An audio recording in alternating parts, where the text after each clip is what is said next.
Oh,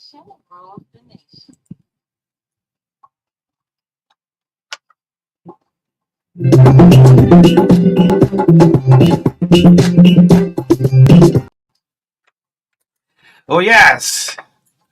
My Monday morning. This is the TBS. Good morning, folks. Welcome to Liberia's biggest breakfast show on Truth 96.1, the hottest of Liberia. It's great to be back on a Monday morning.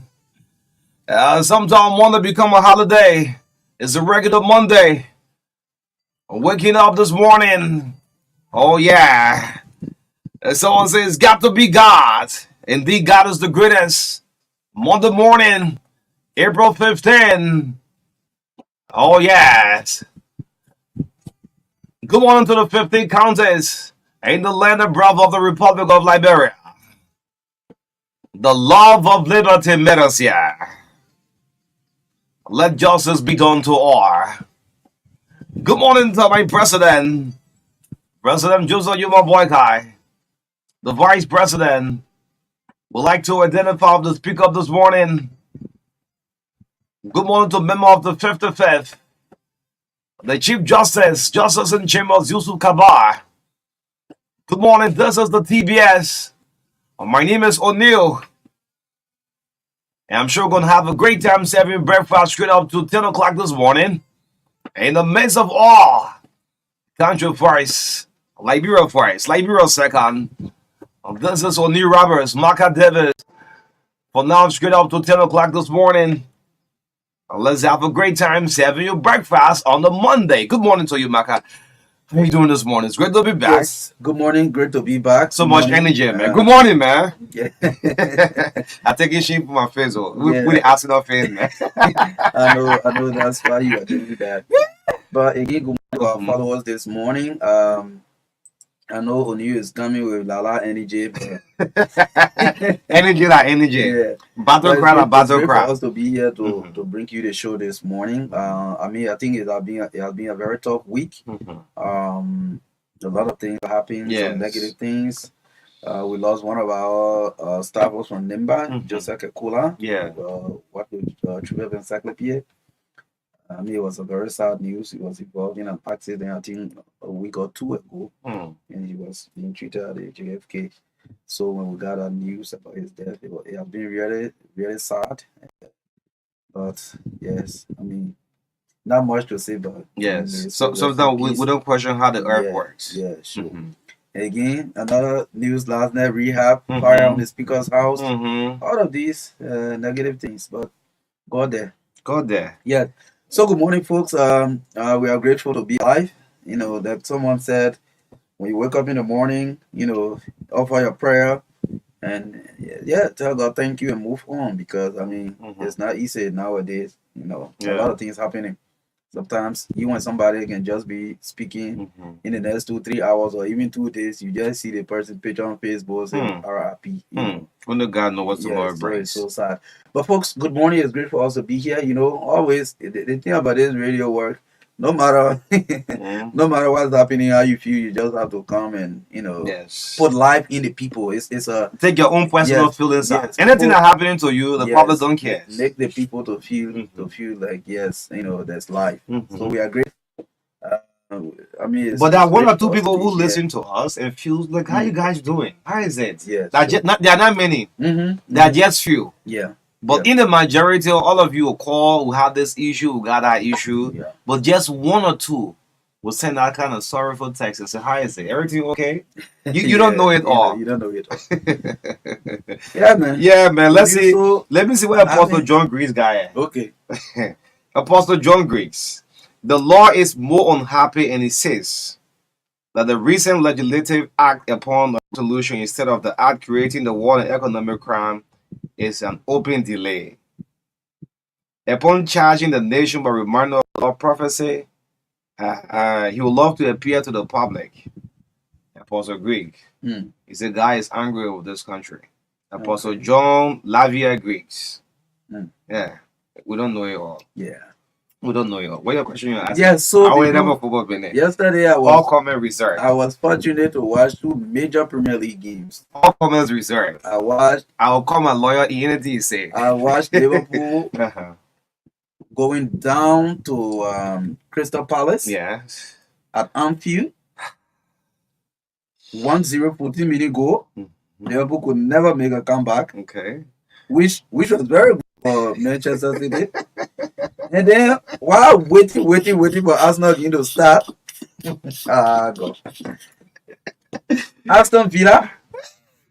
Environments all combined. Look, the game, in fact, first half the game was 50-50 was balanced. Correct. In my opinion. Okay. Second half, the children misused Arsenal. Look, I'll take a legal issue against you. I'll call it as a tell. The children misused Arsenal. Can we postpone this for another time? Okay, yeah, Martin Hester, they are man. The president team. Now represent team, the Boca team. Look. You know, as soon as the second goal came, guess what happened? You know, these days, children now they're so. I know they know everything about the internet, the television set. The children know a lot. My daughter came, Smile just came, she took the remote, she switched the whole thing up. And I lifted her, I said, the best thing you have done. I didn't even know how the balance remaining 5 minutes in there. But this is my statement. This is my statement. I had to respond on behalf of the Arsenal fan, you know, President Marka. I two people controlling the control, the green and the blue. Yeah, the blue people feeling that the green people there now. Yeah. So on behalf of the Arsenal fans, I want to say to you all, wait for the last dance. What last dance? That's sleeping or sleeping. Wait for the last dance. And the last one in the elephant. No, the elephant sustained injury. We sustained a major injury. What? Wow. And I see people couldn't switch on the line. I said, there was the record time. Aston Villa. Is that Unai Emery? Our former coach. That coach is good. Yeah, Martin here. The men are looking for me in EW hospital room too. What? I ain't get all that defeat. And the little girl, they get switched the whole television off. They didn't just beat Arsenal. They played very well. That's the beauty of That's the beauty of the Premier League. I thought Arsenal can pass football and the people. I thought Arsenal is a real ball, possession team in England.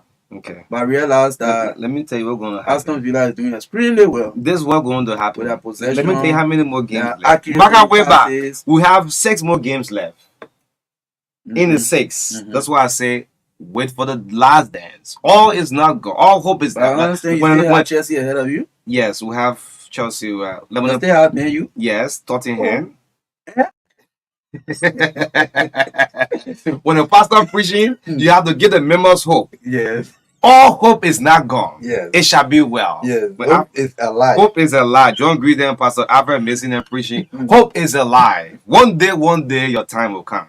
No condition is permanent. Like, all the one going for Arsenal fans. This is 2024, 2004. Wait. This was supposed to be Arsenal time. 20 years. Before you start the show, I want to play something. Hold on. Sorry. You're too sad. Today I want Monday. You remember this guy? You beat him for 5-0 then. You post about Jean Sumo. Who used to work with True FM. Yes. They retired medics. They retired medics. Yes. The first man I told you we have picture, but he didn't make it seeing the president. Yeah, I want you to listen to something. This is a drop out he did for Arsenal. Yeah, this is Jean Sumo before Marka did the lineup. Arsenal working some of his ass. Pressure in your money, you just broke. So you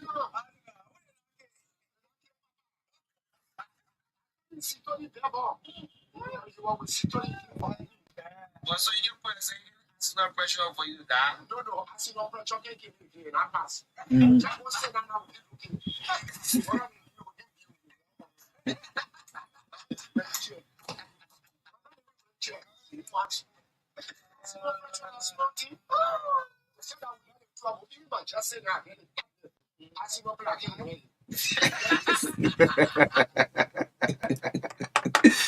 Yeah.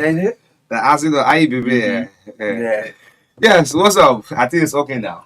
Yeah. This is for Miss Mona. Yeah, it's okay. Yes, let's go have this Monday morning. 4 minutes up to 8 o'clock. Yes, so we'll bring you the health tips for 5 minutes with David Coty this morning. As usual, I don't know what fresh David is bringing for us this morning on the health tips. Following the health tips, we'll bring you the review of the local dailies this morning to bring you up to speed with what the stories in the print media.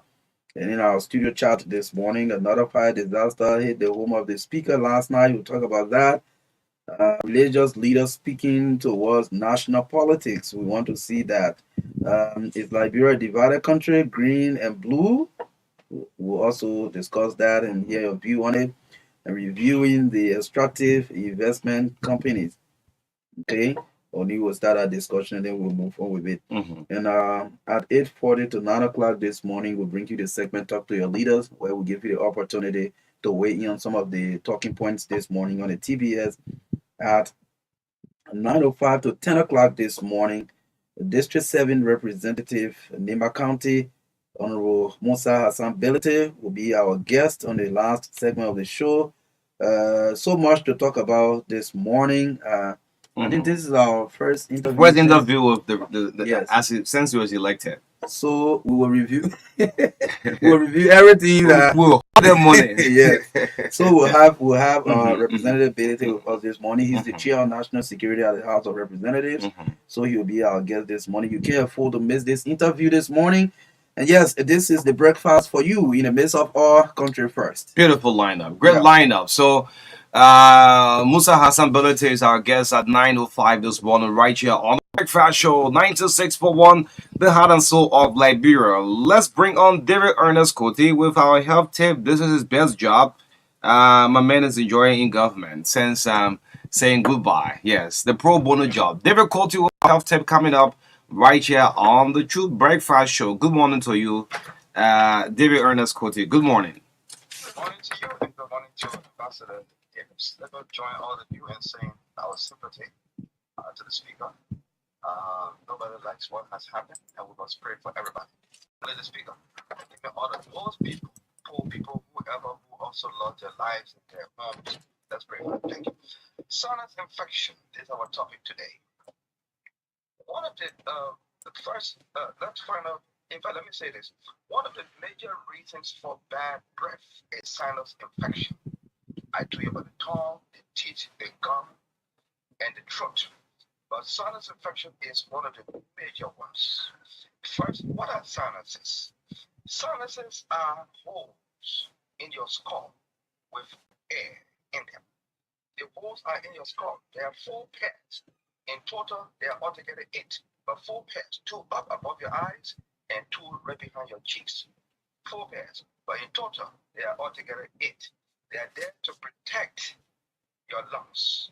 They help to filter or filter the air you inhale.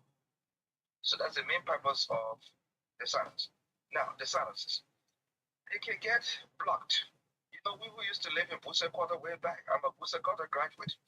There's so many water in the quarter that when it's running, you don't smell anything. But when it gets blocked, after the market people put all the potato grains that in there, it gets blocked, it starts to smell. So the sinuses can get blocked, they can get infected. And when that happens, the mucus in the infected sinus area can smell bad. There's something called mucus. We don't have time to explain all of that, but I will come to it one day. There's something in there in the sinus called mucus. When it smells bad, this is what happens.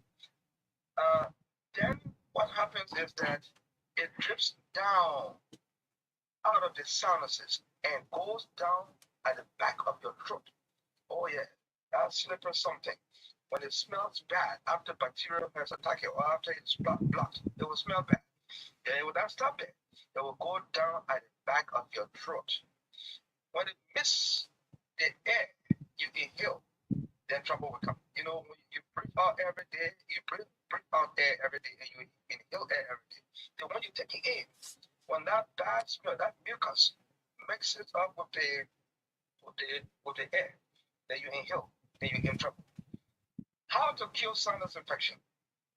First, the first thing to do is to go to the JFK and go see the ENT doctor. ENT simply means ear, nose, and throat. The man who used to be there is not there anymore. He retired, Dr. Samuel Doko, but there's another man there also. Somebody there. I just found out the other day. There's somebody there. Go and see the ENT doctor. Don't be ashamed to discuss your bad breath with the doctor. Yeah, man. Doctors, the first thing the doctors ever learned when they went to school was the word called confidentiality. Oh no, they're not changing police. When you leave, oh, that man can't get that woman who you see with that she get killed. She killed with bad breath, but they don't do that. Doctors are confidential people. Feel free to discuss your issue with them. The next thing you can do is to use saline nasal spray with salt water, but do it under the supervision of a medical doctor. They will show you how to do it. The saline nasal spray are sold in supermarkets, sometimes in drugstores. Buy it. Even the people in the drugstore can show you how to use it. You can put salt water in it and put it in your nose. Now, avoid smoking. Those of you who smoke, you don't have a problem. When you smoke, my friend, and drink a lot of alcohol, you're in trouble. One way to help your sinus to be free, or to be out of this sinus problem, infection problem, is to stop smoking and stop too much alcohol. Drink a glass of warm water after meal. It can help. And those of you who have your AC, you put it on high, and you put it up directly in your nose. Stop it. Avoid AC directly in your face. You can put it on low and turn down that regulator there, and you put it, but right in your face, it can be. Now, medications. When medications fail, then the next level coming out would be surgery. Sometimes you use all the antibiotics and the different things that the doctor will advise. When it still persists, it's still continuing, then they have to do surgery. But before the surgery, something called computer tomography scan will also diagnose your case first, commonly known as CT scan. It's actually called computer tomography scan, CT scan. All right. Remember this. Stop drinking raw eggs because it has harmful bacteria that can cause nausea. It can cause vomiting. It can cause diarrhea. It can cause abdominal pain, which means stomach pain.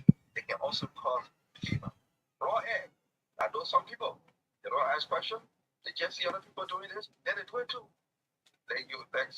One time I taught a woman took alcohol. Healing strictly no, she didn't know she had some other medical problem. Because she normally used to see people doing it, she did it, and she just dropped it. Before the book go to the hospital, she was dead. So stop drinking raw egg because you see people doing it. Quickly. White and brown eggs are equally nutritious. They are good. Don't let anyone lie to you. Oh, the brown one better. The white one better. The color of the egg comes from the breed of the chicken. Brown chickens or red chickens will always bring out brown eggs. The white chickens will always bring down white eggs. So don't let anybody lie to you. And let me get this shortly quickly, then I'll close up. I went to buy my eggs one day at the supermarket. I think I told you a story before. A beautiful lady wanted to advise me. She said, sir, I think you can take the brown one. It's much better than the white ones. It's much better, more nutritious. I just looked for a long time. I smiled in my heart. I said, brother, you don't know who you're talking with. This is Mr.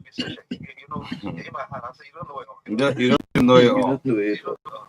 So I only said to her, oh, thank you very much. But I just love white color. You know, you gotta be smart. You can't dismiss the people in front of you. A lot of people standing. I want to say, oh, brother, I just love white colors. And I stopped it. Thank you very much. Thank you, David Ernest Coty, with our health tip. Let's hope you enjoy the rest of your day. David Ernest Coty, thank you, the regular guy, Monday to Friday, right here on the Breakfast Show. Let's bring you the review of the local dailies.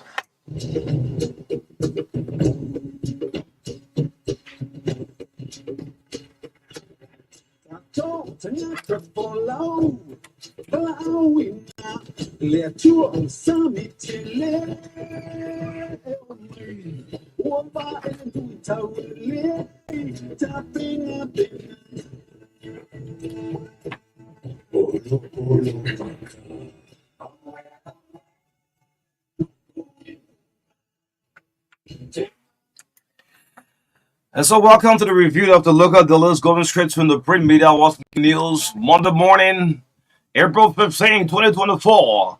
The monthly edition from the Independent newspaper says I'm countdown to Joseph Boyka 100 days, 16 days to go. The front page of the Independent as Robin Hood infiltrates government. Who is in charge, Boyka or Minister of State? Is a question mark here. The Independent newspaper is asking who is in charge, the Minister of State or Boyka. I remember back then people asked the same thing with George Weah and Minister Nathaniel McGill.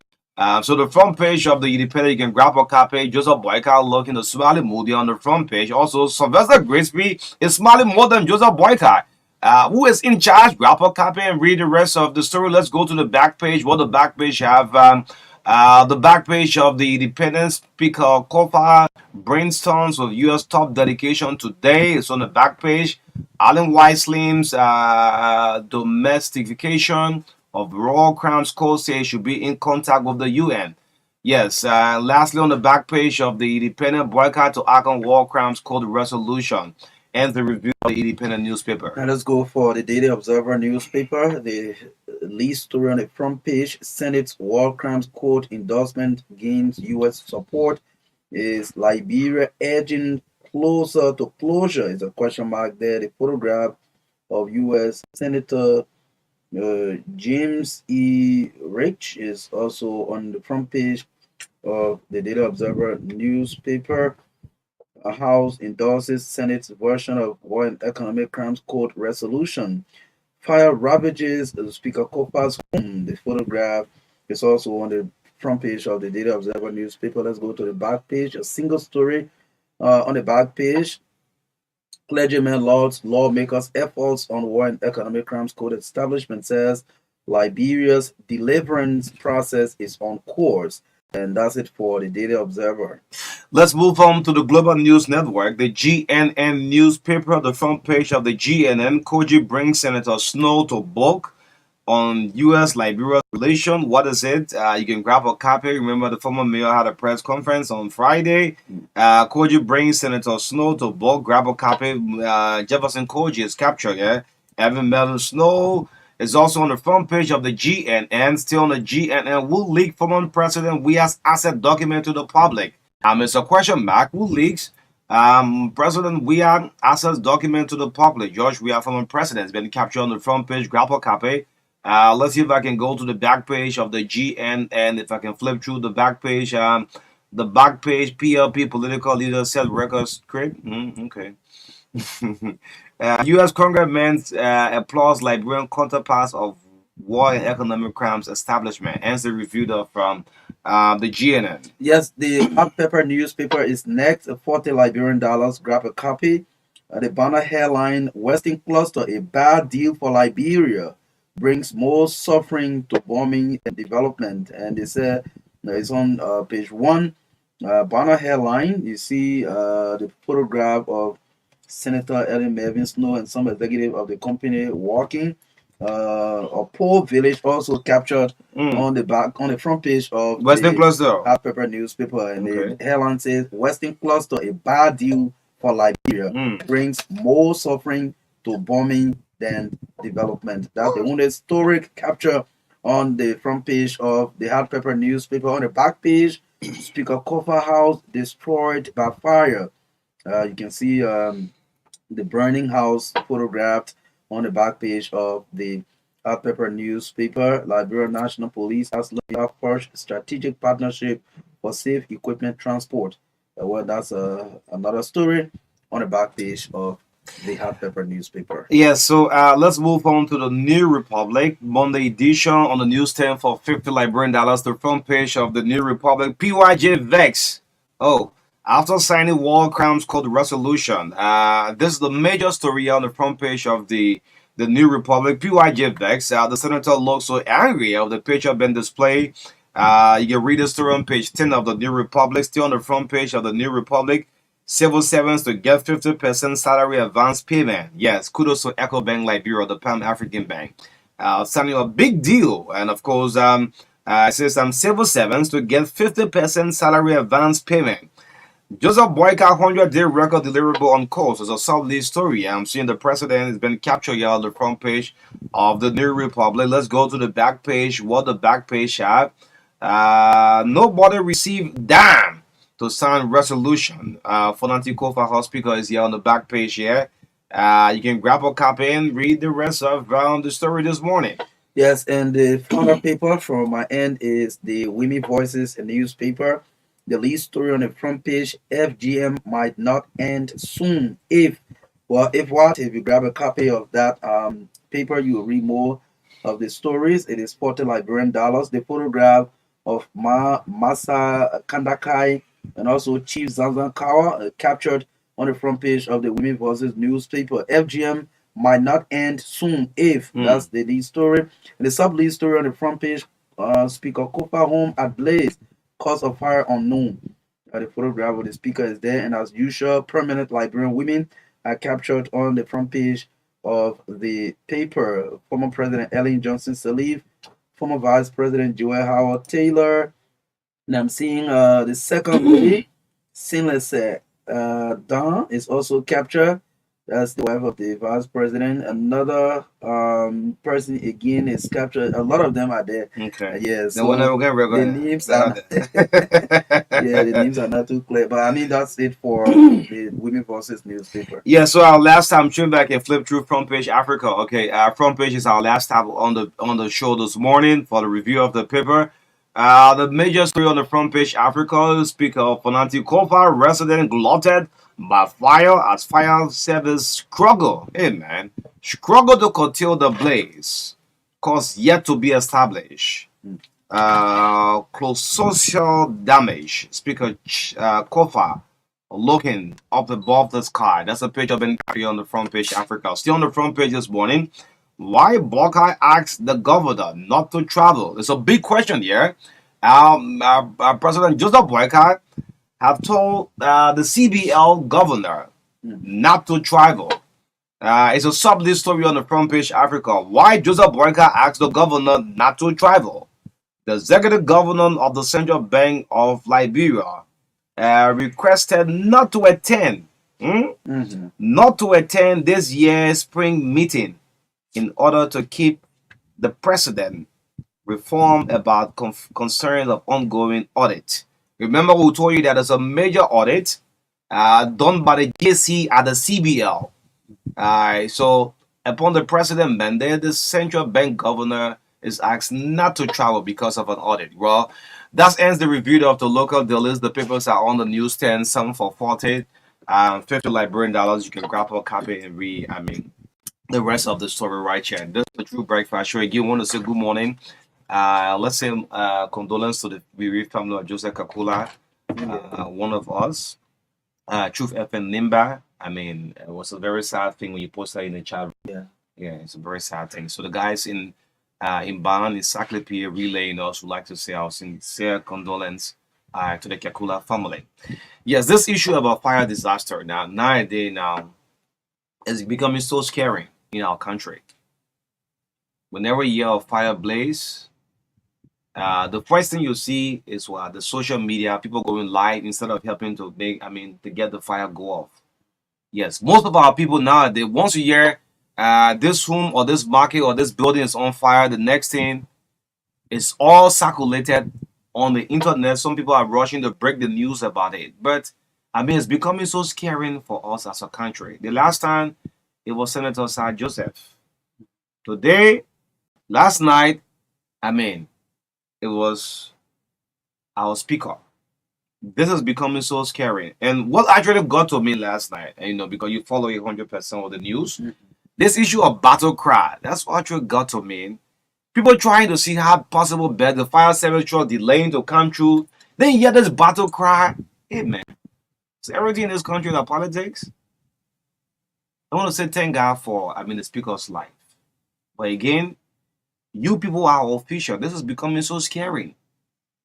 If this is happening to our top officials, then the common man there is now thinking, what's happening? What is going on in our country? And almost all of our several cases can be pending. Investigation continues up to now. Sometimes we don't even know what the outcome of it. Sure. So again, on you, the point that you raised was also one point that I took very seriously. Why there were efforts ongoing to ensure that they can put up the blaze, then we see young people gathering and chanting battle cry, political songs and all that. What was that for? What was that for? Okay.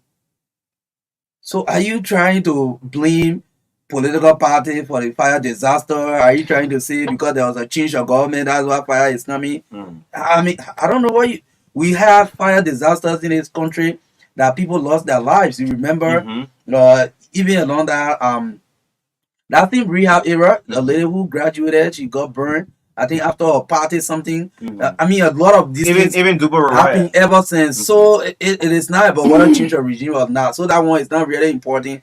But these young people who are doing these things, instead of them, praying, instead of them calling on the appropriate authority to see what to do to stop this fire disaster, they are there chanting battle cry, talking about we told you this one. I mean, that was complete nonsense on the part of these young people. I think we should be focused on national development and see how we can address some of the issues affecting the country instead of that all over politics you all like to do with everything.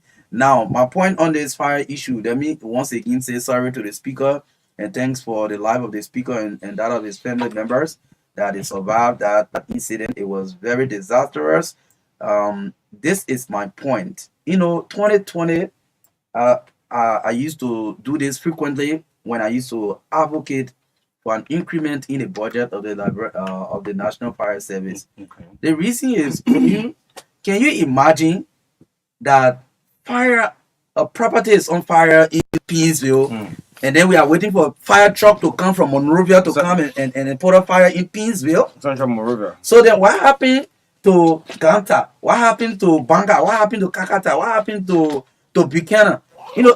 So we're supposed to have substations, and the way we disrespect the National Fire Service in the budget, we treat it as if it's one of the least important institution in the country. That is sad.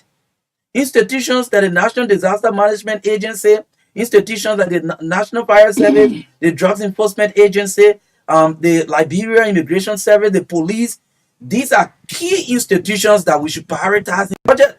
But we treat them, especially fire service, we treat them that they are the last on the payroll. We treat them like they are the last. We put peanut in the budget for fire. Pinsville Fire Station is not, I don't know whether it's even in existence. Where is it? Pinsville Fire Station, where is it? Do we have some in the Garnersville area? Do we have some in Caldwell, Brewerville? Do we have fire stations with trucks so that they can respond to fire adequately? Okay, what are we also doing about education? Where are the jingles? Where are the jingles that are being played when it comes to prevention? You have a program about extinguisher. People should have extinguishers in their homes and all that. They had a smoke detector and all of that. I mean, how much have we educated the population on preventing fire outbreaks? How much investigation are we doing? Like O'Neill mentioned, that when these fire disasters happen, we just say, oh, cause is unknown. Cause is unknown. That is it. We don't know the cause. Are we bringing up this investigation to know the cause? Are we using substandard wires in our homes? I mean, we need to start to know whether the fire outbreaks are caused by electricity. If that's electricity, why? They say that we are using substandard wires or equipment in our home for electricity. So we need to bring closure to some of these issues instead of just anytime we see fire, we go live and say, hey man, hey God, and that is all. What is that? We are not solving the problem. And we have not taken any concrete step to solve this problem. By this time, if this budget is passed and we don't see significant allocation to the National Fire Service, the next budget, we should see substantial investment in the fire service to ensure that we can have fire stations even in electoral districts, Sure. with trucks. So I'm yet thinking about if this was going to occur, why you have the speaker deep at sleep. Yes. 10 o'clock, 11 p.m. Like one of the residents in the community said, 11 thank God that it happened. in a, I mean, at least late evening hours. Not midnight. Yes. So, man. But again, like you have said, I mean, all of your points, these things we have been saying over and over. The budget should be something very good for the fire service. We need substations in everywhere. Every budget put special money there for, okay, this budget you're buying 4 trucks. Next budget you'll buy another 3. Sure. Next budget you'll buy. Before you make an amount, we get 30.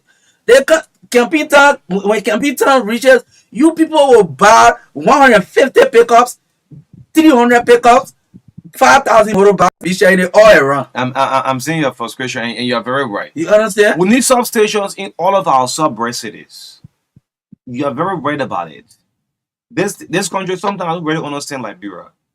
The next you think about the police, night patrol, you don't even see it. You don't even see it when you call for police rescue at night. You won't even see it. You don't see it. So you will set on a budget, for God's sake. When you look at the budget, there are areas you need to give a major priority to.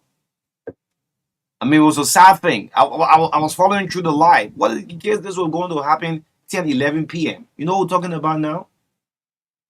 You know, the last night, and there was a possibility of that fire even getting in other adjacent communities and so forth. The last time was San Jose. They have to rush into, I mean, the GFK. Yeah. He narrowly escaped death, and now he's a speaker. But I'm here thinking about the ordinary person who's listening to the radio and say, well, so, you know, some people don't care. Well, it does not mean so. I mean, I care nothing to do with it. But the ordinary person is listening now and say, but this is one of our top, the 10 men in the country. This happened to the 10 men in the country. What about me, the least common person? I'm just saying it. The man house got burned. Got burned. So the speaker house got burned. I mean, the speaker house is not located in a kind of corner to say, well, half or like zing round or place, this and that. Open place where cars are going to reach there quick. Then one more about you live somewhere where they will like bring people that building the alleyways already. Yeah. So as we move on with this thing, you know, Chairman Luther Tappet, some part of last year, who got blooded of fire too, exactly. Right? Yeah. So we shouldn't mix politics when these kind of disasters happen. I remember Luther Tappet, whom got it was just ahead of campaign time. People that were another one red rock on there too. Another there too. Yeah. And people die in it. The quite recent one was Dubo. Yes, this year, 3 persons died in the fire right after the Dubo market. So we as government, when you woke up, those of you who sit on a budget, you'll look at the fire service. People say, oh, the person of fire service, they don't call it fire, they don't know nothing but fire and the rest of it. But let's look at the budget. We should have substations in all of the sub-right city in this country. It's a very sad thing. To the speaker, I mean, that's why you have a high power delegation meeting today with the U.S. embassy. I mean, this cannot stop you, but it's a sad to want to identify. Thank God nothing happened to you, and we'll move on as a country. Yes, this issue will put up our talking point, religious leaders speaking to national issues. This is just one of the issues our religious leader. Please don't wait for National Fast and Prayer Day before you want to take the microphone. Back then, Michael Francis, the late Archbishop, and Charles Taylor used to have a back and forth. People thought that Michael Francis was even like a politician. But I mean, you are a religious leader. You are here.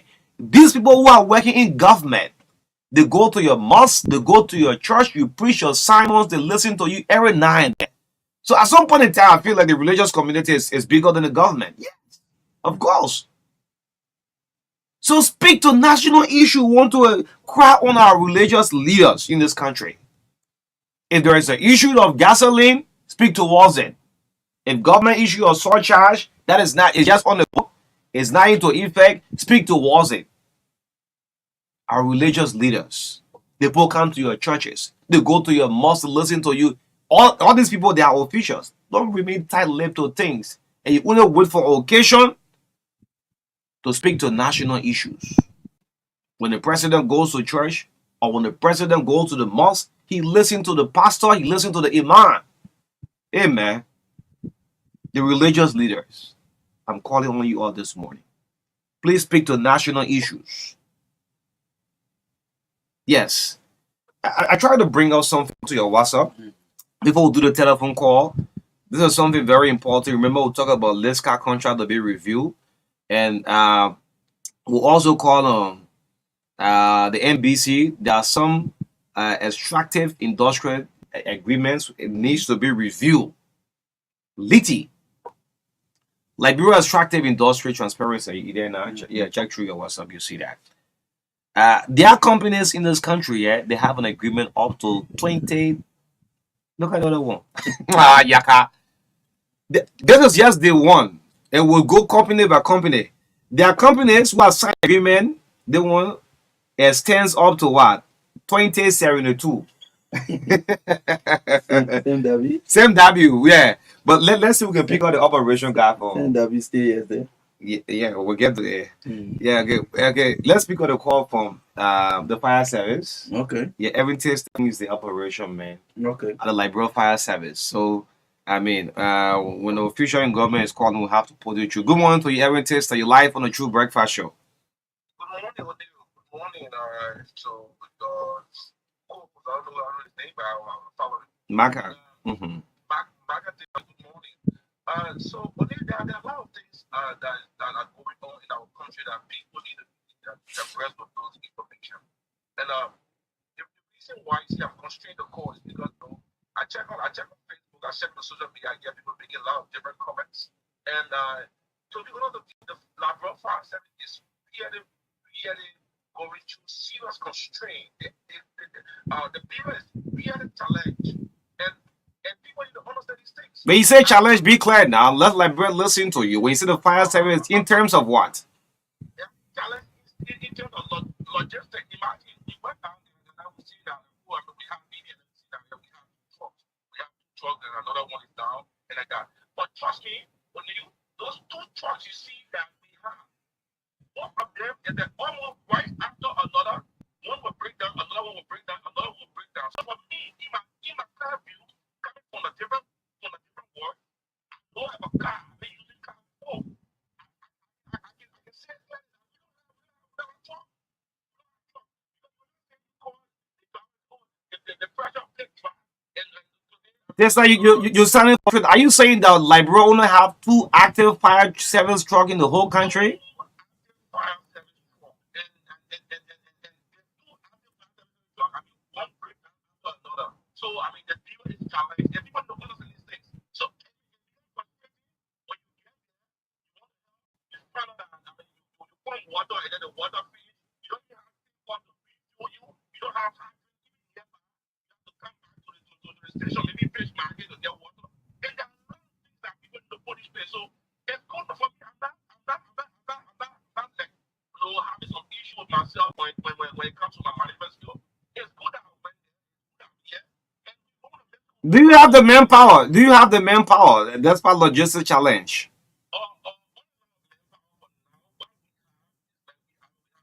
But with more logistics, with more manpower, we need to have service in in the 15, I mean, yeah, in the 15 countries for most of us.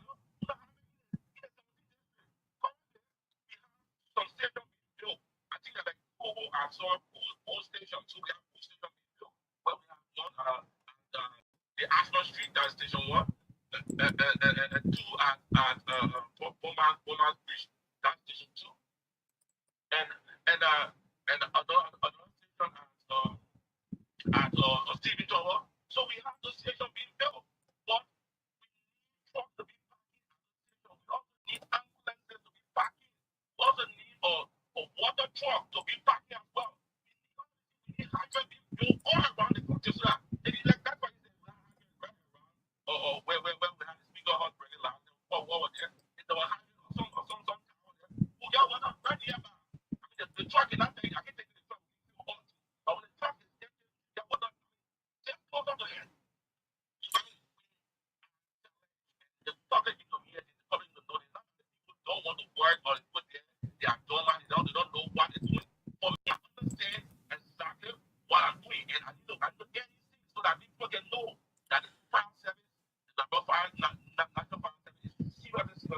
Has the Liberian National Fire Service been able to maybe initially establish the cause of the fire last night at the Speaker's house? So what happened is that we are working on that. You cannot come out to say something because the speaker himself will be coming up to express it. So when you go there, the message you hear from people in the house around, you have to go with that until you can get the means. And what happens is that for people out there, you cannot too many questions like, oh, what the fire? Man, what happened here? What happened is that not the point that so I'm not saying it's a private investigation. It's not that you don't have to testify the person. Oh, sorry, but why what's the point of the fire? You got to be very careful because you don't want somebody to sort you guys to my husband, they can't have the so so that from the testifying information that God has done last time, they said there's a breakup issue. There's a electrician was there just one something like that. But I don't want to be too clear to the point because Okay. I don't want myself saying something different because it's something different to them.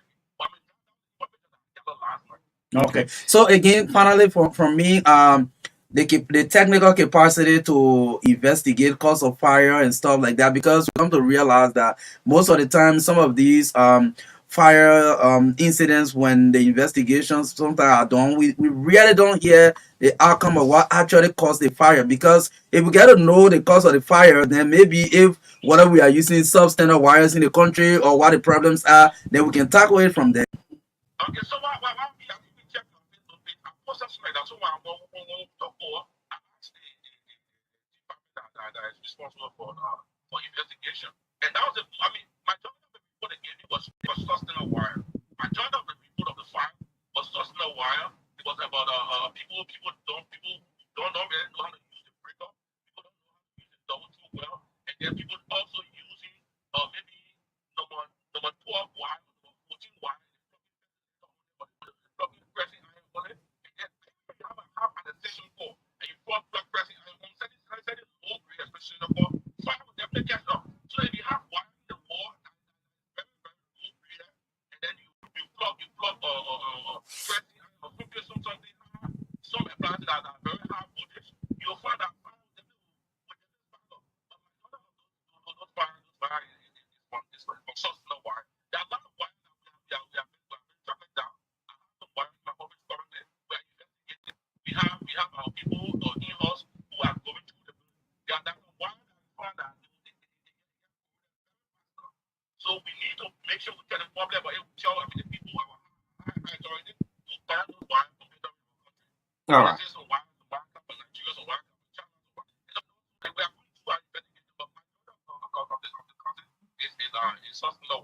Okay. I mean, thank you. Don't remain tight-lipped. When there are issues, come on, let Liberian people know that fire service challenge.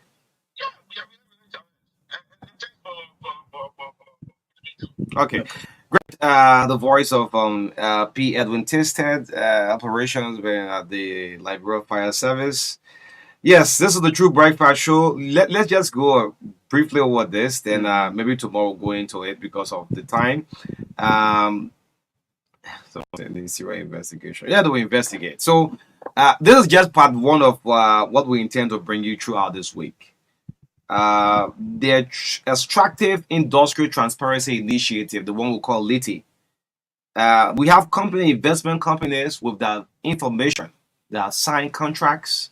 Some of the contracts have gone up to 10, 15 years. If it's possible to have a review of them, we want to know what they're giving back as part of the social corporate responsibility.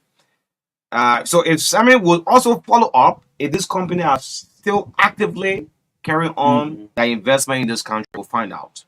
So at one, we have the Simon Derby. I'm not too sure whether they are still in full operation. Okay. Simon Derby signed a contract for 63 years. 63 years contract. Simon Derby. And they started at 2009 and they will be ending 2072. 2072.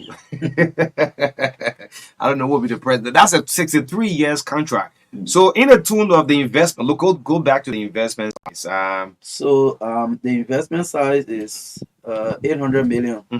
Yes. Yeah. The sector is agriculture. They are located in Bomi and Cape And Grand Cape County. Yes, 63 years. 63 years Then we contract. have Western Cluster. Western Cluster. Western Cluster, they say that 6 billion. Please take your time with Western Cluster. Yeah. Western Cluster, $2.6 billion US investment size. They'll be doing mining. Mining. In the whole Mono River. Yeah, Mono River. 25 years. 25 years contract. So it's supposed to be, the duration is up to 2036. 2036. Western Cluster. Western Cluster signs an investment in the investment size is 2.6 billion. Damn man. This is just the one of this. On paper. On paper. Yeah. They do tell you what Liberia is benefiting. If some man is getting a 2.6 billion, what the country stands to benefit? Let's go to China Union. China Union. Also 2.6 billion. Okay. Investment in mining. In mining. They are in Bon County for 25 years.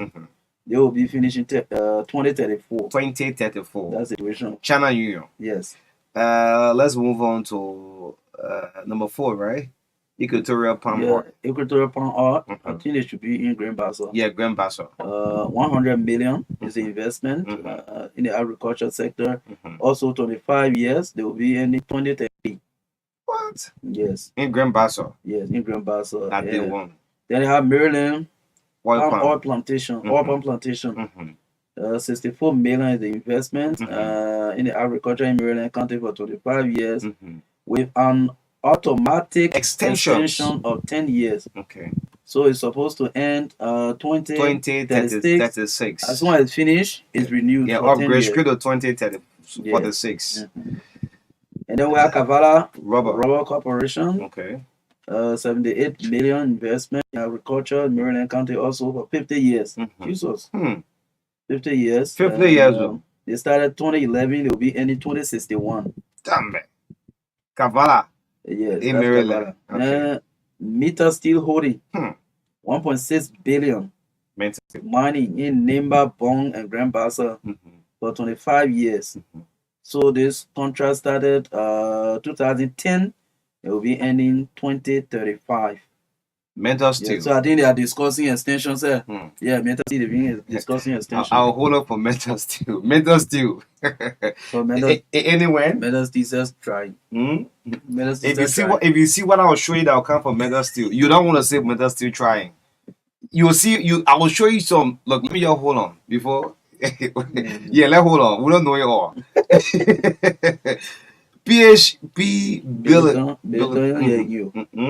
PHP. Okay, they're off track, right? Yeah. Let's go to the area in Grand Crew. Golden Verilla. 2 billion. 2 billion. Damn it. Yeah, the money side. They're operating in Maryland, Sino, River Cess, River G, and Grand Crew. 65 years. Damn it. It started 2010 and it will be ending in 65 years. 2075. 2075. Some of the people that say who signed the agreement, they will not be around during that time. Yeah, no, we're not going. So they just get a feature of the future generation. Yeah. Just get that thing and we say 65 years. Stop it. At that time, my daughter will be 66. And then the companies can be they can be brave to the extent that the both of it, though. They don't have time for the responsibility. That's what we'll get to. Enshrined in the agreement. Because of the long duration. Yes. We'll get to it. This is just day one. Let's move on to what do you get there? The next one is the Putu. Putu are left. Okay. Putu are in Grand Jida, right? Okay. Yeah, 2 billion. Putu, they're not around again. Can make it 25 years. So anyway. So they have Bao Chico. Yeah, Bao Chico. Yeah, Bao Chico are 500 million. They've been money in Bapolu for 25 years. They'll be finishing 2047. That new company they started 2022. Yeah. Then they'll be finishing what 2047. 2047. I'll be having a year old that time. Think about your daughter. My daughter will be 44 years or 48 years. Can you imagine? Yeah, she 1 year right now. Smile will be 48 years. When Bao Chico finish with that, bro. But on a very serious note, look, when Truth FM bring out some things, it's good for the country. Good morning to all of our heads, our leaders, our future. Most of these bogus contracts that will sign accredited bogus, you give one company 65 years. Some of them have an automatic. As soon as the year reach, they just wind up to, additional 10 years and needs a serious review. One company will sign a contract, 30 years, 60 years, 65. Now, this is what we're going with the Bureau of Concession, our lawmakers. Some of these companies, these investment companies, they need a review. We don't say drive them away. Let's have a review. What if they are living up to, the corporate social responsibilities? You can be taking millions out of the county, and look at the county. Look at Bomi County, for example. Or look at Grand Crew. Go to Verola where you have the oil palm. Millions of dollars. And look at the roads, in fact. We have to review them. Farmington right here. How many years Farmington had? 50 years. I know if someone bought that whole lens at 200. So if nobody somebody, because some of agreement are signed based on maybe global standard, international standard, wherever it may be. Now what happens is, if you are signing this contract, you have to consider the long-term effect it will have either on the environment, on the social economy of the people, and the country as well. And the country. Yes. So that is why if the international standard calls for 25 years or whatever years, but the government's responsibility is to ensure that the country feels the impact of that agreement, because you are giving away your God given natural resources that is supposed to develop your country. How can we have $2.5 billion, $2.6 billion Western cluster, and how you got China Union, and then where they're operating, the people are in darkness. The people don't have access to roads. The people don't have access to healthcare, education, even recreation center. Look, the places these companies are celebrating, they are operating, it's supposed to be the city where we should leave from Monrovia and go there and go feel life. Because they're where our natural resources are deposited and they are taking them out. You sign this long-term agreement and you don't have access to road. The people living in the village don't even have safe drinking water. They still drinking from creeks. But you got on paper $2.6 billion US investment in a county. What is Liberia's population? Liberia population. They say, okay, I agree with 6 million, for example. That's just one city. That is nothing to a state in Nigeria. Yeah. You understand? With 1.1, with legends to 5.2. Yeah, they say 5.2. That's the whole Accra population. So you understand? We are, how will we be? We got China Union 2.6. We have Western Cluster 2.6. You just put BB money on the paper. You say that the investment size. So the money, what investment going on? What is happening? The people don't have access to road. They don't have access to healthcare. These are what the people are supposed to enjoy, because at the place God located them, that the place God also put the resources. How will the people be living in darkness? Former hospital almost empty, nothing there. Then you get 2.6 billion. So today is just the one. Real said the future of the generation. Yeah. Yeah, let's go for the BP go up. Well, but before we get the lines activated, Mark, something to happen strangely. A man was found dead in the police cell in the airfield depot. Okay. Yes, a very sad thing. On yesterday, police depot, the man died in prison. Then in Logan Town, on Monday morning, there was a tragic event involving a 45-year-old man found there in the public restroom. Wow. Yes, two sad things happened just in the space of 24 hours. Yeah, that is sad. Yes, a man found there in a restroom in Logan Town. I'm not going to call his name. Then another guy died in the police cell on the LV. Liberia. Liberia, that's Liberia. Yes. Let's pick the calls up. This is the True Breakfast Show, 15 minutes up till 9 o'clock. My name is O'Neill along with Marka. Our guest at 9:05 is District Representative Musa Hassan Bilate coming up at 9:05 this morning. Let's pick our call 0770-153-265. Our first caller right here. Good morning. Good morning, David Coty, my name. You know, we listen to you always, every morning, because of your analysis. You speak the truth. Truth FM represent its name. Truth. You speak it. I was disappointed the other day when I listened to Senator Snow blaming the United States for our backgrounds. Hey, Senator, let me just tell you something. Liberians are not fools. We're not stupid. We can read, we can hear, we can observe. Our real problem is not the United States.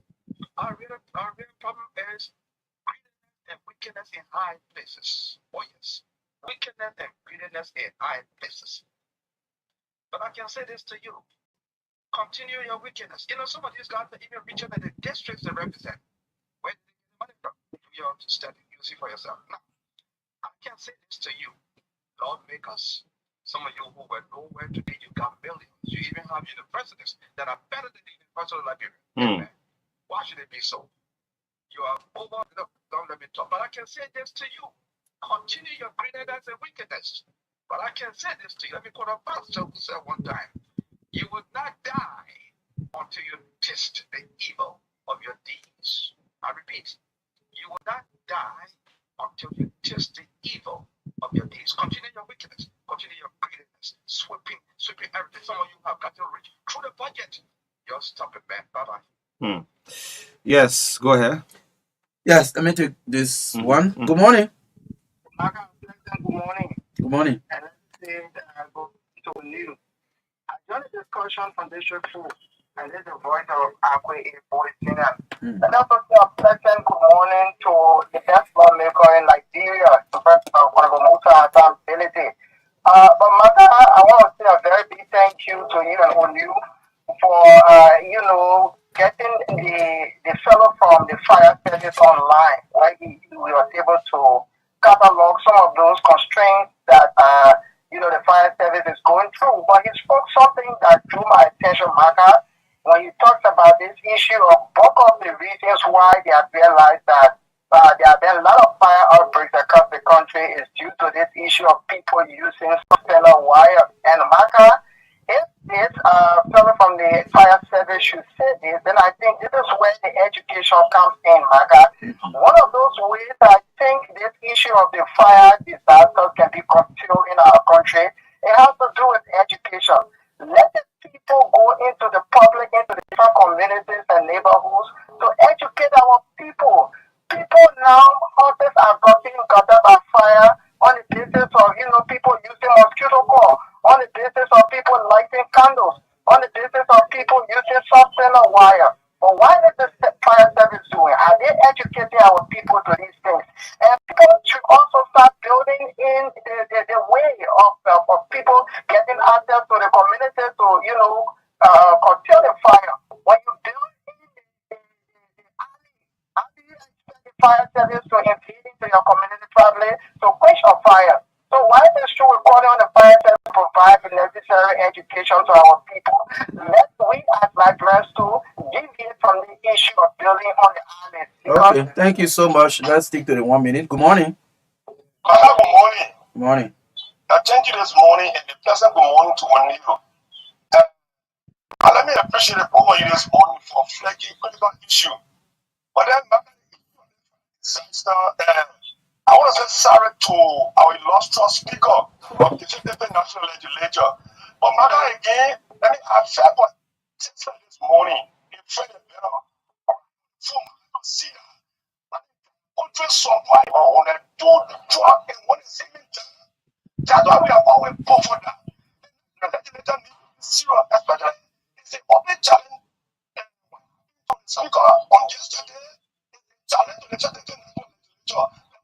Say on your platform to our trucks. Trucks are saying 1, 2, 3. To see that what happened yesterday, our pastor one way yesterday my church is the right after the speaker house. And I take me to hear about such disaster. So sad, I will say sorry to him, but I hope that what I will say reason yeah. Again, one of the person is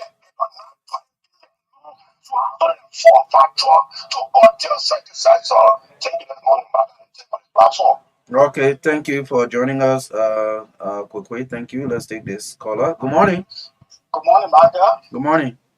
And good morning to you and everybody. Marka, this thing about Liberia is very, very interesting. I heard people praising Big Mountain for greater the role in the western region of our country. And social trust, I want to read of this. And social trust, that is not correct. You can be, look, this is a component. They should be laid quota with foreign. Why? I went to our Firestone the last time in one of those settlements. The current passing 24 houses, no current in the house. Why it should be like this? We shouldn't be posting and praising people kind of body on the team. Be mounting over there, they should be able to wait up for quota, like Marka said. We should be having a playground, football field, recreation center, lights all over the place. Exactly. So we know that we are realizing something for our resources. But one person cannot be pocketing, and the other people, the people that are poor, they come in and getting the things here. They kill the country and they make the citizens happy and getting more money than what happened to us. Let us take the offer with. Thank you very much. Okay, thank you for your participation. Oh, no. That was so terrible. 07702022579. This is the TBS here on Truth 96.1 FM. Call. Let's talk about issues affecting our country. 0770202579. This caller. Good morning. Morning. You know, I constrained this morning to call because I listened to the 45 survey and indeed it actually shocked me. But I think just what the past caller said, what do we need? We need education. Imagine, but there are people living in their house who have fire extinguisher and don't know how to use it. Imagine one time we're sitting on the road and a car just came stopping and the car caught on fire. And there was a fire extinguisher in the car looking for them, but nobody in the community, nobody around to use that was able to use that extinguisher until the car is on fire. So I think what this fire service need to do now is to have this education in community, just as I said. And if I want to recommend to the definition of education this time, as they will be looking at the director, they will infuse into this fire prevention issue at every school. But be able to teach how to prevent fire, how to use it, because sometimes the kids are home. And when they are home, they will be in the fire extinguisher there, but they have no idea of using it. But when they learn this skill on school campus, they get an opportunity to be able to control the fire. I think that's what we need to do. Okay, thank you. Good morning. Good morning, sir. Good morning. Okay, my name is Sandra, and I'm going to consider about this. Okay. Yeah, what the news is so starting, but like the previous caller said, the issue of this fire extinguisher, I think we have to take it seriously. We need education. Like, last time you're talking about before we build our houses, we're supposed to go to fire service. And fire service will give us some information. We're supposed to go to public works. But the problem we have to in this country, we don't want to follow the procedure. Everything about us in this country, the procedure, the proper procedure is challenging for us. We don't want to follow it. So you see, everything happening to us. I mean, it's very frustrating. In the last 2 months, the community. So you know, the fire, the thing that, that challenge wire, they are the ones that are running, they don't even have current. But if you get and our Lord never should see this thing. There are certain things that must add into the budget. Let them forget about themselves. They follow themselves too much. They follow nothing. This drop is frustrating. Okay. So, our Lord is going to love the house, but they also need to see this thing to add budget to what is important. Okay. Thank you. Let me take this one. Good morning. Thank you very much this morning. This is Spirit Body. I'm calling from Chicken Soup Factory. Go ahead. I follow you. I don't know what way. I mean, especially I have problem with someone who concession agreements and the 51st, 52nd, 53rd, 54th, 55th, they sit down one of the country. Why would you contract some generation that want to benefit anything from their agreement? They are benefiting. Tomorrow when you can't find yourself within a cycle, you have no control over what your people have decided for you. So for me, I get problem. Let them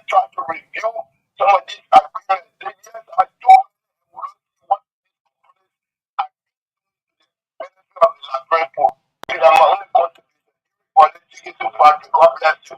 Okay. Thank you so much for being part of the show this morning. 077-020257. Now let's take a couple of calls. Um, Good morning. Okay, that person slipped off the line. Let me take this one. Good morning. Marco, how you doing? Good morning. Welcome. This is Baba Isara and I call from Baba.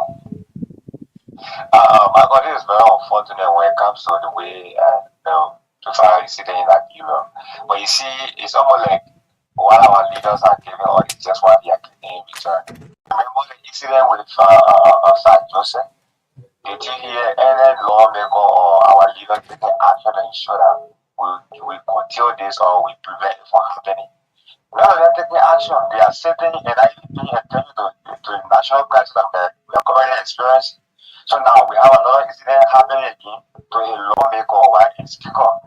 For me personally, I don't feel it when I see them when I see situation happening because they have fallen into this everywhere. Okay. Good morning. Good morning. Oh, this person. You've been hanging on this line ever since today. I tried to pick you up. Good morning. Good morning. Good morning. Go ahead. Money is super GS.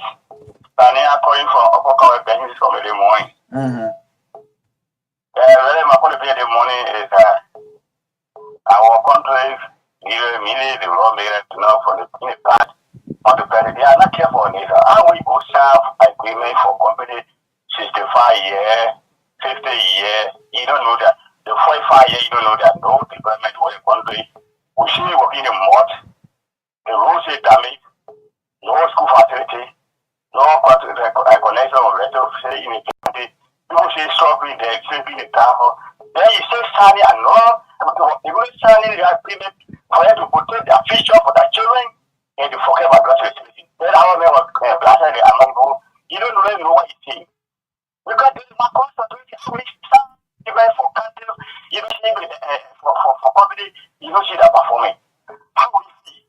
You don't put in your interest, your children's future, you don't the rest of the people you don't get time for them. I don't really know what the problem like you are. Yeah. Okay, thank you. Let me take the last one because Good morning. Yeah, my name is Adam. I'm calling from the campus of the University of Nigeria. Thank you so much, O'Neill and Marka, for the talking point this morning. And let me first of all say sorry to the speaker for the disaster. But you see, O'Neill is country the Liberal National Fire Service. One of my serious disappointment with this as an institution besides being having budgetary support is that you couldn't figure out, you couldn't say things when things happen. We saw all the news, you were talking no support, no thing.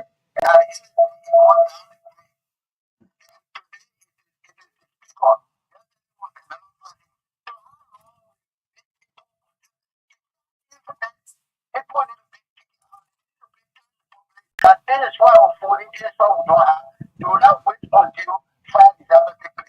Thank you so much this morning. Well, thank you. Well, this is all we can do on the call segment this morning. Like we indicated in our outline this morning, we already have with us this morning Representative Musability is already here this morning. Let's just take this short break and be right back on the TBS on Truth 96.1 FM.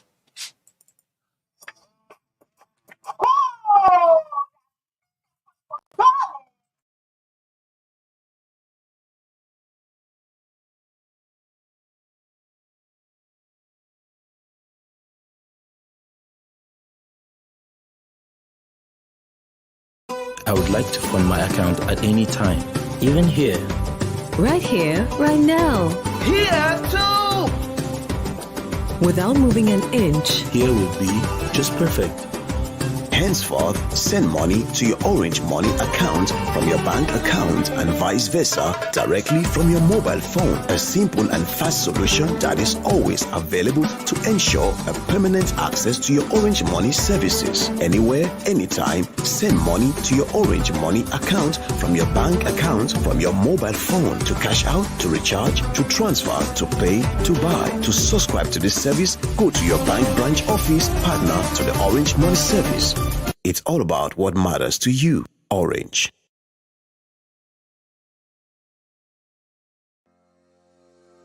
Introducing the Orange Money Card to Wallet service. How to transfer money from your bank card to an Orange Money wallet with the Card to Wallet service.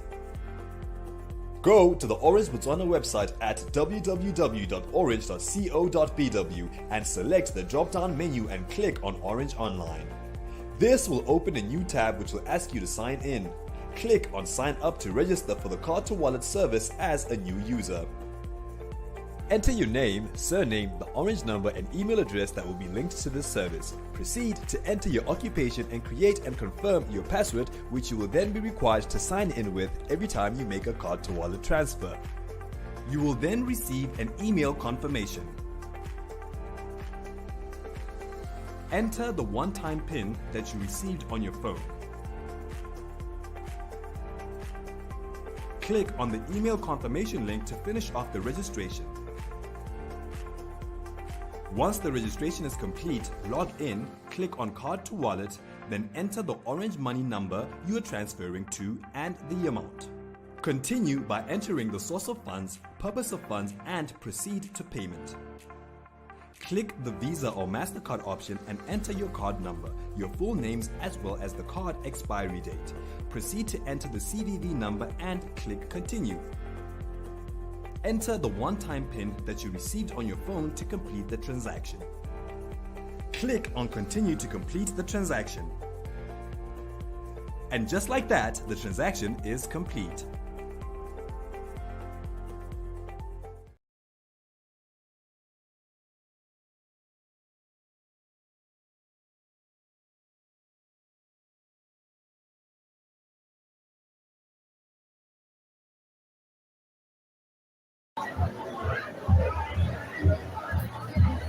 My junior brother, Adonis, you are here. I want to tell you thank you. Lawrence, you have been fighting for this. I want to tell you thank you. My brother, Harrison Lowe, my friend and brother, God Gopa, my own partisan, Abigail, and my first soldier and my advisor, Zebo. Thank you for standing by me.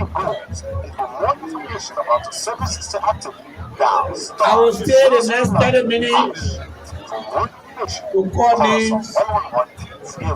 It will never end. But you know yourself. And you know what you are Again, Orange Liberia is the prime sponsor of the TBS on Truth 96.1 FM. Let's cross over down to O'Neill Roberts, who is pretty seated with Representative Ability. O'Neill?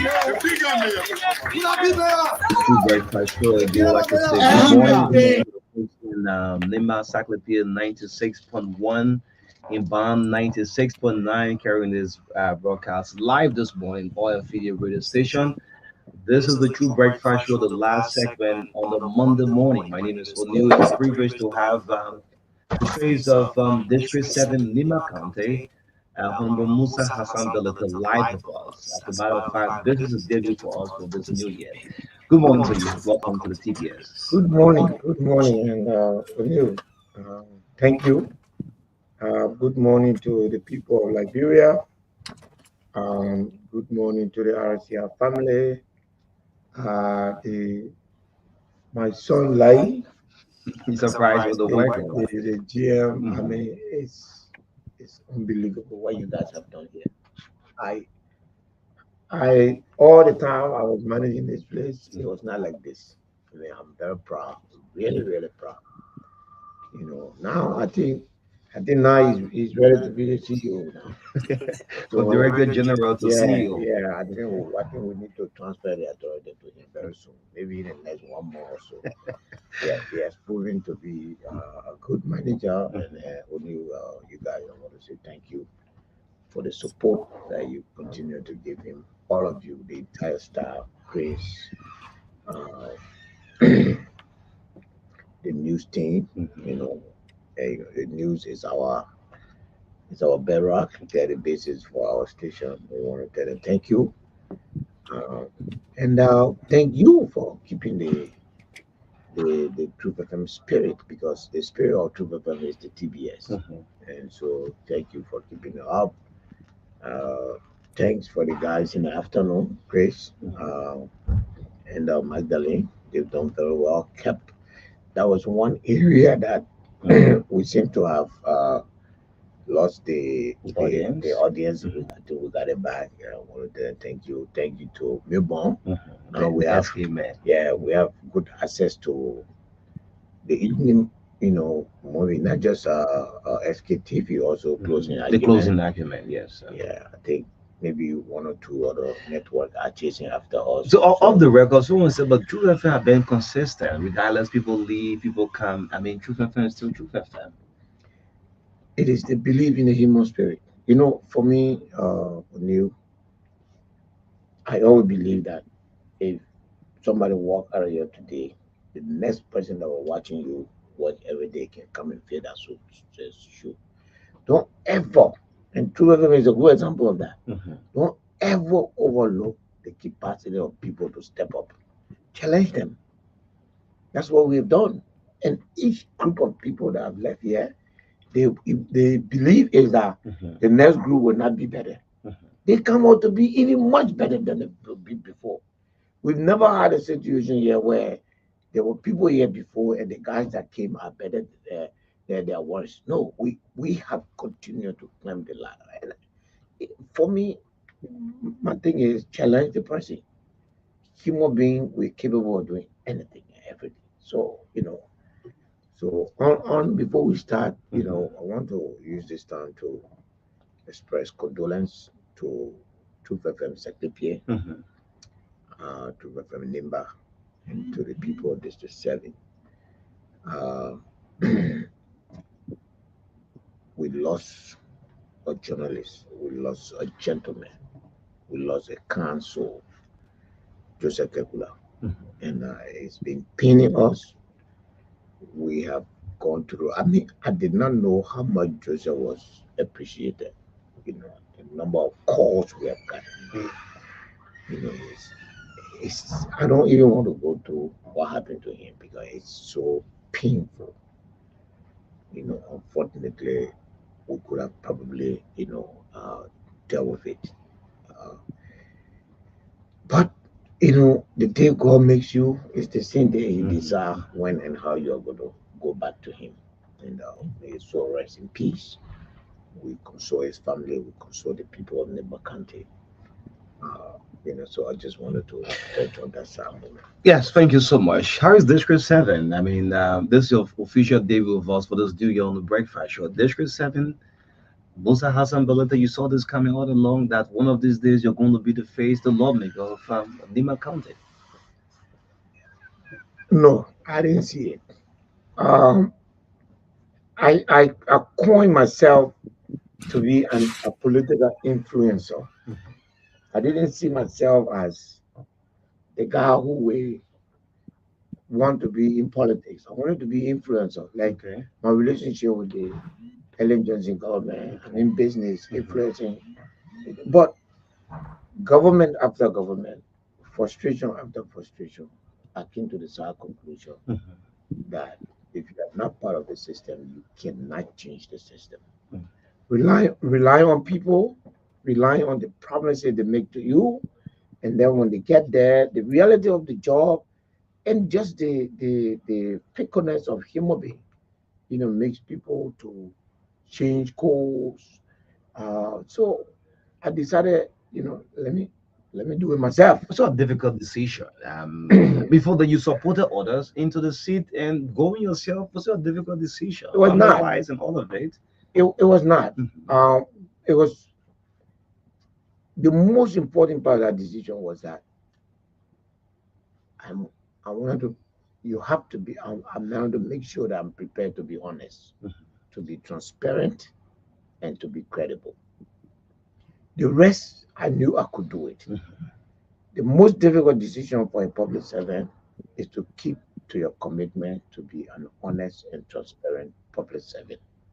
And for me, to make that commitment to God, to make it to my friends, to make it to people who follow me, was the most important decision. As a businessman, I make decision, it affects my business, I lose money, I make money, that's fine. But as a lawmaker, I make decision that affects 5 million people. So I have to put myself in that mind that I'm not ready for this. I'm not ready to face the challenge. I'm not ready not to let myself down. I'm not ready to be truthful. And hey, that was hard because once you commit to it, you have to go, you have to go, you have to go, you have to go all the way. And it is tempting, it is difficult. It is also you got attacked for no reason, the wrong reason. People get at you. You know, but I'm ready. I'm ready. What did thick skin came about? I mean, there are some other politicians when you go for them. Now the time you take to your Facebook page, you address every other issue. I mean, different style of politics. The thick skin came from the crisis in Labour Party. When I went through that crisis, when people from all over, from the Unity Party, from within the Labour Party, design and set out to destroy my character. And I survived that. For me, I had a jacket on. So, and maybe that's how God wanted it because now, what can you say about Musa Berede now? You whatever you say now, I'm a public servant. You got to bring the proof. So this pushed me to my next question. With the tremendous work you are doing, District 7, talk just about public campaigning. You have done with the Yard River Bridge, worth almost $1 million, creating roads and other things. What is the people saying to that? During the time of the campaign, now you live up to your words. It's unusual everywhere, not just in Nimakande, in Liberia, for people to say something and live by it, and for people to get elected and immediately return to work. Because you need recovery period, you need time to recover the money that you've lost. But I felt that, I made a commitment. Now people are very happy. We need to do reconciliation, in the middle, downstream, but at the upper level, we're doing very well, trying to reconcile ourselves. We're connecting our district. We got 2 more bridges that are ongoing right now as I speak to you. Okay. One to Trople to connect Zone 2 and Fempley, and then one to Nyanseng, where my mother comes from, to connect we to Bay, and then that means the entire district by the end of April. The entire district of District 7 will be fully 100% connected. When do you look for dedicating the Yard Bridge? You look for inviting the president because this is there's a national project. The president has accepted my invitation. Okay. So we're just working with the schedule now. The bridge is ready. Just that, when you cross the bridge, there are 4 or 5 towns behind there, and the road, there was no road there. The road there was very bad, need almost 8 lines of covered. We're doing that right now. We're doing the road, but tomorrow the machine will reach at the end of that road, and then within a week they will grade it and it will be ready for dedication. I think they work to properly prepare the Yard River Bridge will be finished within 1 week. And I want to go back to Nimba this week. I think I will, because I will stay long a little bit. Okay. Because I will not come back. There's election on Tuesday next week. So I'll have to vote. Yeah. And then after I vote, then I'll come. So the president accepted the invitation. Yes. Doing the dedication of the Yabi Bridge. Yes. So I'm working with the Minister of State. Okay. The Vice President, the Speaker has accepted the invitation. Okay, great. I will speak to the pro tem today. I'm sure she will accept it. She will accept it. And so we, you know, the Yah River Bridge, we want to bring Liberia there. And the reason is so that people can see that what you want to do, you can always do.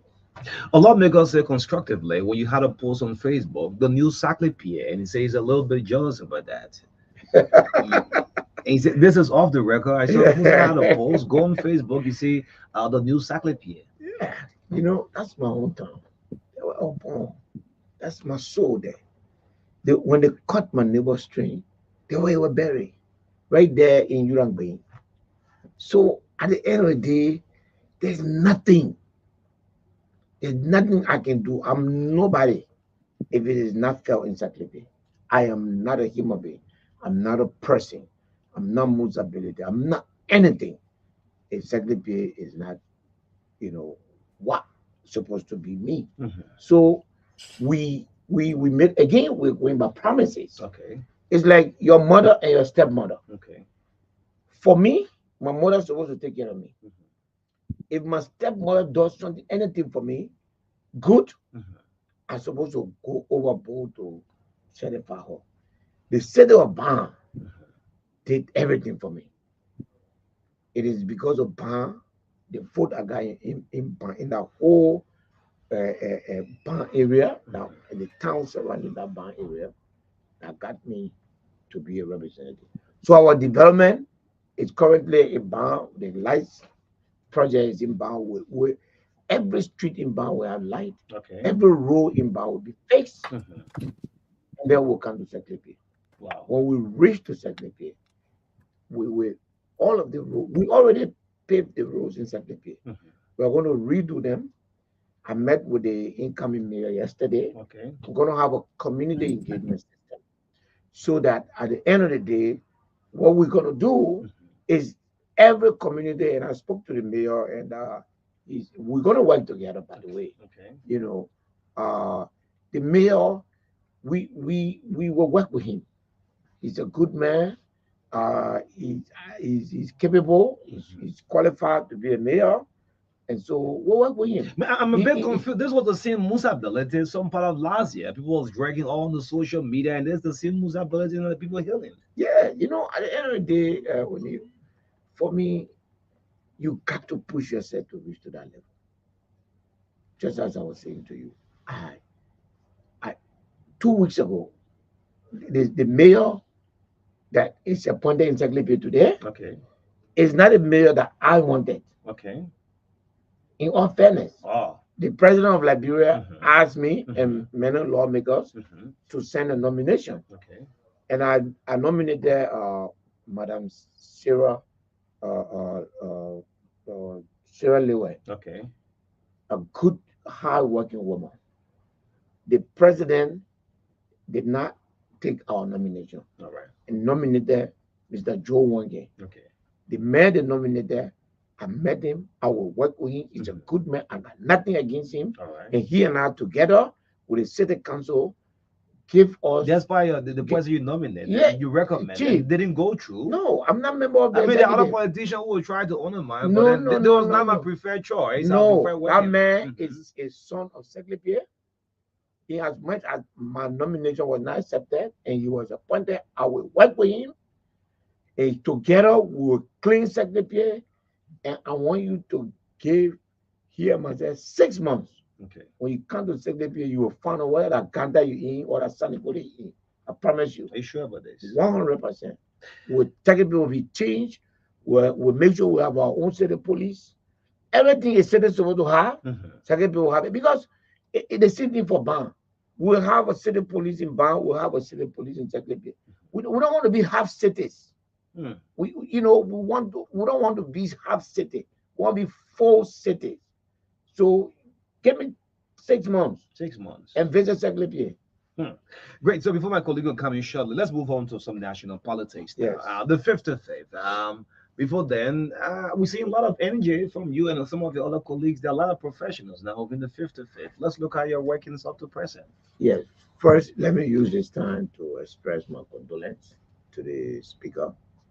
Yesterday, the speaker house was got by fire. I was there, spent most of the time there. We are sorry. We hope that the cause can be established, and whatever that is going on with this fire thing in our country, uh, like we said before, now because the speaker house has been burned, the house has been very, very curious. We promised to put fire trucks in all 15 counties and in all districts in Monserrado. We hope that they can work well to do that.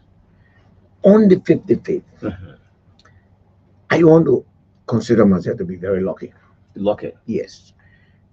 Because you can be a good lawmaker. Believe me, if you don't have good people to work with, your good will never show. But I'm telling you, I am proud of the 55th, the House of Representatives. I'm proud of each and every member. I'm sitting down from outside, knowing what the House of Representatives, I've never seen a more robust, more professional legislature as the House of Representatives, the 55th House of Representatives. The reason into action flow appears that you understand the workings because there are some, I mean, just washing the floor and we'll follow just everything. The beauty is the old guys are always willing to teach we the new people procedures and the fun, the seriousness, the hard work, the commitment to it just everywhere. I guess also this is largely due to the stewardship of the speaker. When you get a good leader, sometimes these things flow. And the speaker has been nothing but magnificent. He has been a good leader, magnanimous, tolerant. There's no lawmaker that would say my view has been suppressed by the speaker. Take for instance, even if you write 10 times, your letter will reach to that flow. The speaker has never suppressed one communication. And so we're working. And we'll never leave Liberia the way we met it. Any regret you made out of David speakership? You contested in the first battle, I said, back and forth. Musa Hassan Bulatu was contesting for the David speakership. Any regret? No, absolutely not. This is where God wanted me to be. And I'm happy that I'm here. I will perform my duty. There's certain responsibility now that I have that I wouldn't have had if I David speaker. You know, he say man proposes and God disposes. Sometimes as a human being, God wants something for you, you want something for yourself. It's different from what God wants for you. Today, I feel that I'm contributing mostly. I'm active on the floor. I cannot even imagine myself as the deputy speaker just sitting down looking at the speaker and saying nothing. I would probably have resigned or I would have asked the speaker that I got to be on the floor. Okay. Because where I am is where my nature, my characteristic wants me to be. So I'm very, very happy. And, you know, the speaker, the deputy speaker, in fact, the deputy speaker and I play more fun with each other than anybody else in the building. Okay. You know, so like I said, you saw me that day. When the deputy speaker, when he won the election, I was the first person. I walked to him, I hugged him, and gave him congratulations. Before then, Father and I were respectful colleagues. Okay. We are today, we share joke, we do things together. Man, I've never seen a legislative camaraderie as it is in the 55th. And I'm very proud. Thank to the leadership, thank to the membership. Because sometimes too, it's not just the speaker, it is the membership commitment. Okay. You know, and especially those that were in opposition. Our speaker Kennedy, Honorable Kuhn, the fact that he has allowed himself and all of us to say, let's work together. There's no more black. We're working as a group. It has changed the face. When you enter that building, you can never see that there's an A side and B side. The issue is what divides us. No blue and green. No, blue and green. There's no blue and green inside in that building. We are divided by the issue. There's some issue we agree on. There's some we don't agree on. Yeah, Maka, yes. So Honorability, again, congratulations to you. We are having you for the first time since you became representative. Yes, sir. Just tell us, you came from the private sector background, even though during campaign you were involved all of the time. You were watching the legislature from outside. Now you are within. I mean, what have you come to know the legislature to actually be from the picture you saw from outside? What I saw also is not a representation of the house. I think what is it now? What I saw also was bad leadership. What I saw also was not a good legislature. What I saw also were people who, in my fair opinion, that the leadership then just didn't care about Liberia as compared to the leadership today. And so I'm sorry, but it's not the same. Believe me, Maka, you can do what you want to do. Your opinion, respect to people, is extremely important. Respect to your colleagues, even if you disagree with them. All these things working. We have never had a situation in our house today where bill just passed. No. First of all, there's no way you can do that to us. Okay. You do it illegally, we're not happy when we go to court, we'll stop you. You know what I'm saying? It's not like before. The law is the law. Yeah. The law is the law. Anything that happens illegally, it will not happen. We'll carry the court. And we'll ask the court to stop it. That's what we got the three system of government for. Before, people would just want, and take no action. Today, we're different. Believe me, the 48 individuals that came in that house have changed the face of that house. And those who stay mean that they have the affirmation of their people. So there are 72 individuals there now, my brother, robust and very, very agile and alert and know exactly what they're doing. So, yeah, Maka, for me, what I saw is not admirable. It's actually what motivated me to become a lawmaker because it was bad for our country. That is Maka, the damage that the legislature has done to this country, it's so bad. If you look at concessions, my brother, there's some concession in this. We were just looking at some of them this morning. You cry. The entire country, the Republic of Liberia, since our birth, we never had a good concession. I challenge anybody. Nothing good mineral resources in this country have left us. Who did that? The legislature. The legislature. You have the power. But thank God, my brother, God brought us here for a reason. And so we are not going to let our people down. And as we are being given the opportunity now to review all concessions in Liberia, it's going to be a game changer. I think this, I was just about and again, to it. It's difficult to try to even blame the concession company. That's what I always say. The concession company are now operating in vacuum. They're operating with concession agreement. You sign those agreements. My brother, we have run this country. We have destroyed the future of young people. We passed law that deprive children from going to school. Can you imagine? Look at Nimba County. The mines over there have been there for more than 75 years. Not a single university, not a single hospital that you can credit to that entity. Nothing. Everything was just measured to the period, the lifespan of the concession. When the concession ends, nothing, no legacy, nothing. We have destroyed the future of this country with the way we sign concession. Hopefully, we have been given a chance now to review it. Not necessarily, like I always say, concession company are not to blame. Okay. It is those who sign the agreement to give it to them. And since we give it to them, we have the opportunity now to review it. First, You want to make sure you don't blame the concession company. No, you blame the lawmakers who sign yeah, it. yeah, not only yes, because you sign and then you're supposed to what oversee it. You have the right to supervise the function. You have supervision authority given to you by the Constitution. They call it oversight, and nothing happens. Nobody has checked what has happened. Sometimes people have to rise up before they come and say, what have we done? So therefore, hopefully, first work is to make sure that what you sign, as bad as it is, whether you are living to it. That's the first thing.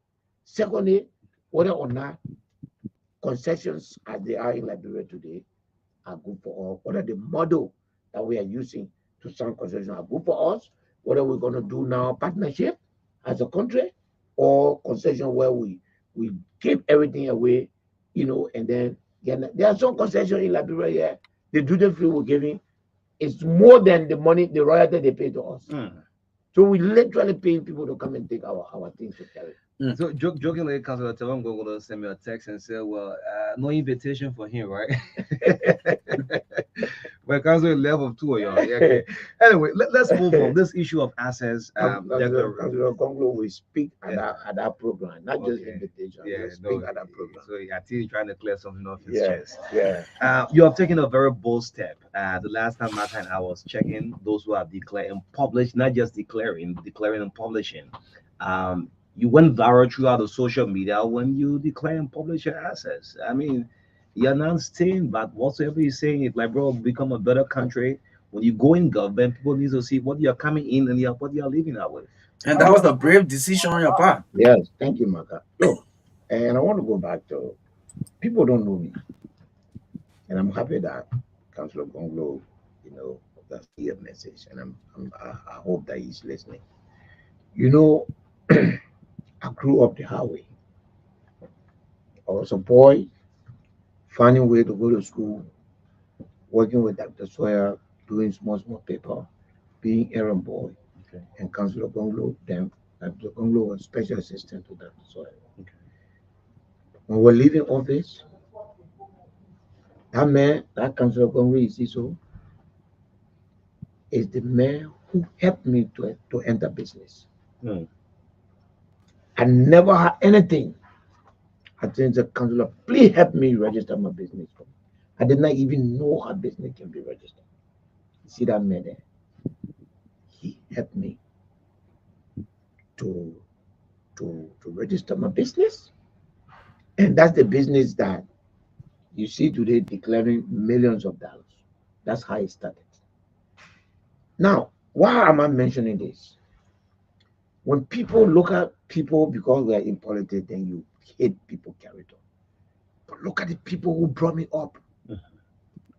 Look at the Gonglo, look at the Soil, look at the Clifford Flemister. These are the people that I got my inspiration from, my motivation as a politician, as a leader, as a community leader from. Then you expect me to be a bad person. You expect me to betray these people. These people live, they see me, they know who I am, they know what, and therefore they expect something from me. But people don't know that because we can't in politics. I go, I look for my living, and they come, and because of politics, they just threw all kinds of things at me. Musa is this, Musa is that. So my motivation to populate my asset, it was to tell them this is what I have and this is how I got it. Publishing it. Yes.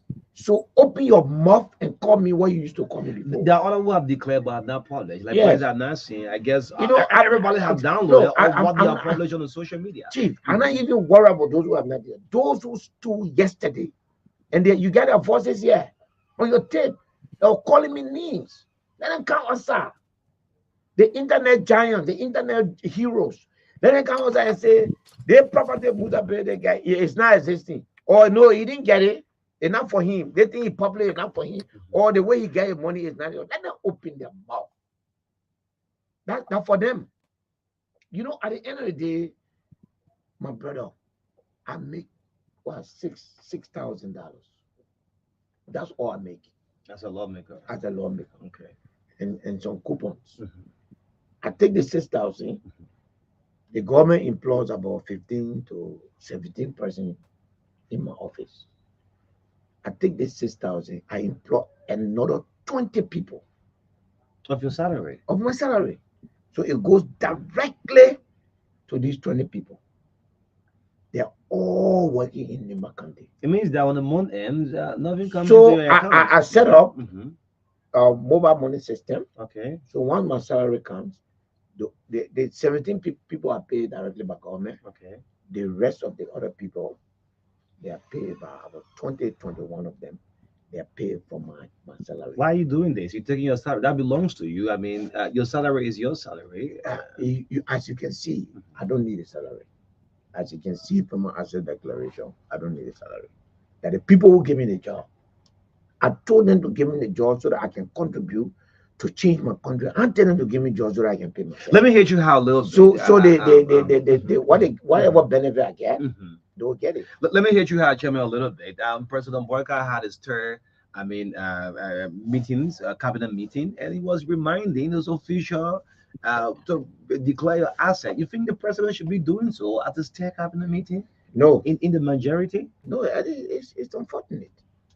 You shouldn't be doing so. They should. You see, we should run the country differently.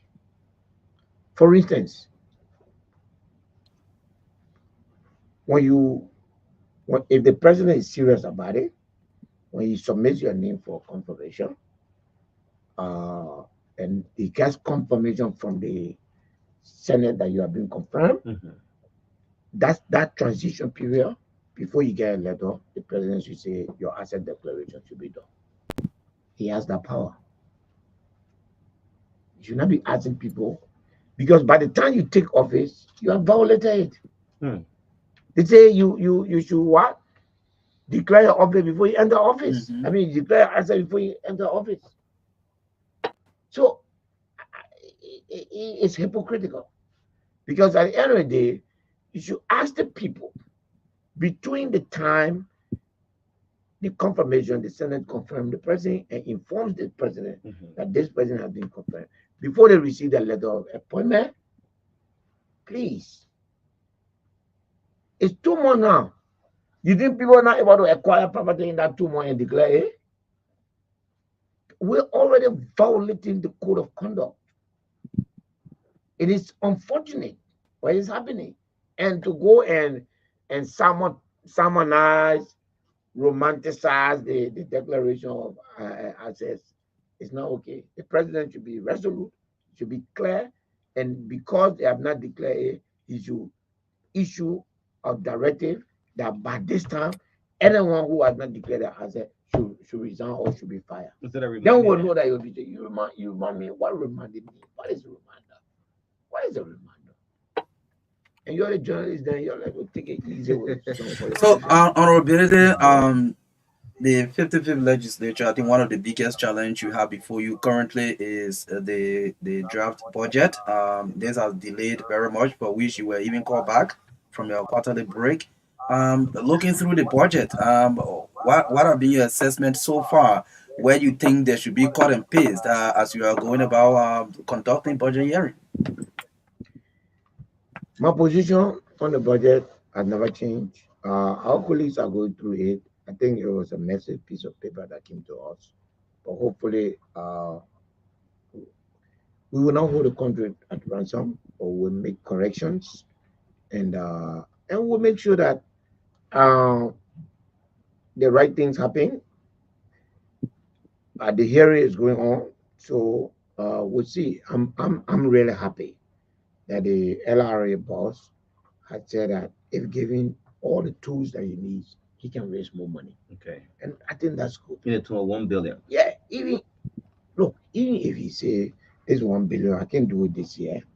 I can add 50 million or 100 million to it. Call the man. So that, because there may be things that you need to do. All this for nothing to the freedom that we're giving around here, to these concessions. All of these, I mean, Chief, we're giving over 200 million United States dollar in duty free. Don't say we're gonna read the money.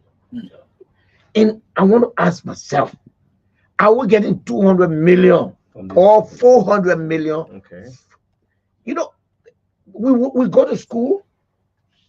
All of us that went to school, we learn different things so that we can apply it. I studied economics, but there are time in your economic study, you study pre-calculus. Okay. In other college, they call it decision math. The reason why they call it decision math because it allows you to do probability. Okay. To say if I do this, why it so that today you apply it. Take the duty free you are giving out. Okay.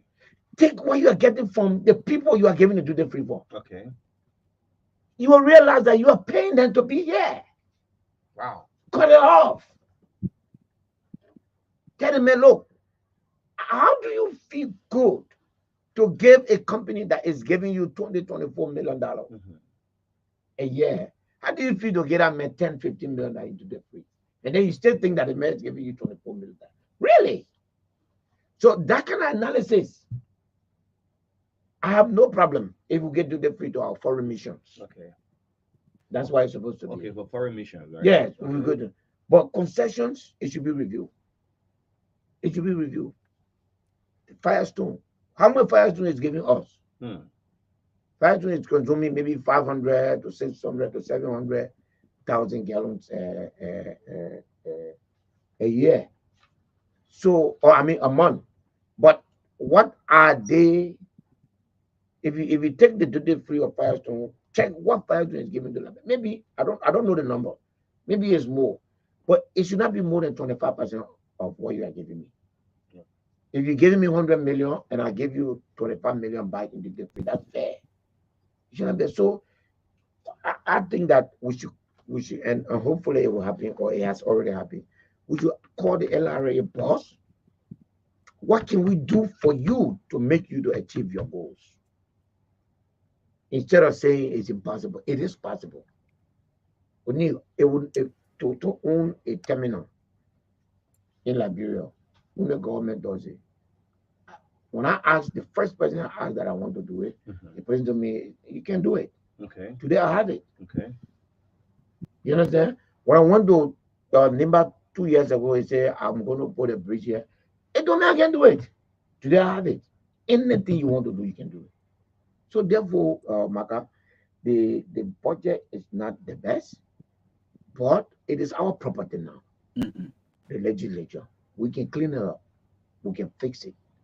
We can make it more responsive. We can make it more responsible. We can make it more transparent. We can make some laws to guard the budget. You know, like for instance, I'm told that they propose that the legislature, the House, should use 45,000 or 50,000 to buy a car, right? Yeah. Some members were complaining about that because that's not how it used to be.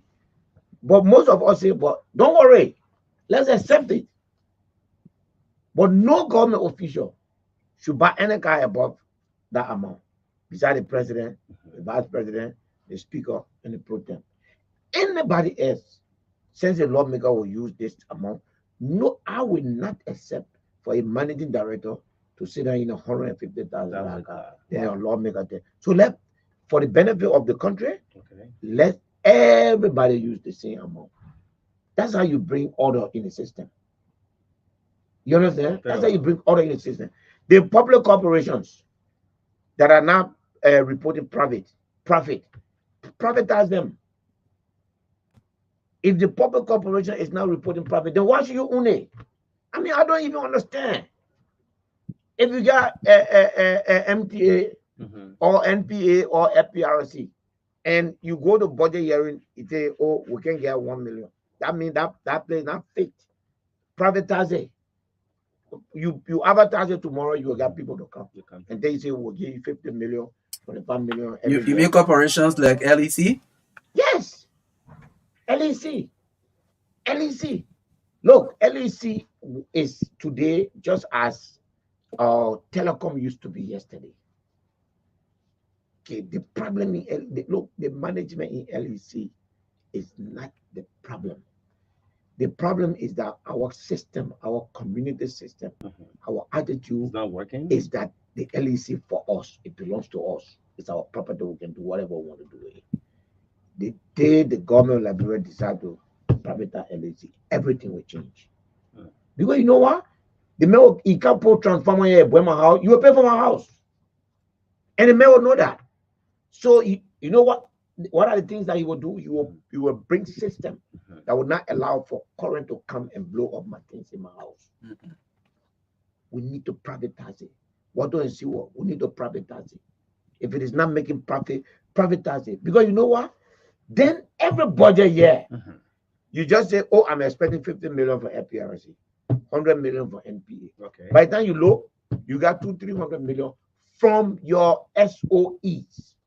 That they call them state-owned enterprises. When you use the word enterprise, it means that it is business. If it is not making money, then it has lost its business status. Change it around. Authorize the people to look for private companies to come and run the place. And then the people that are working there, give them a golden parachute to walk away. It happened to FPRC before. Harry Grieve sent away more than 75% of the workers, not one complaint, because he gave them everything they needed and they had opportunity.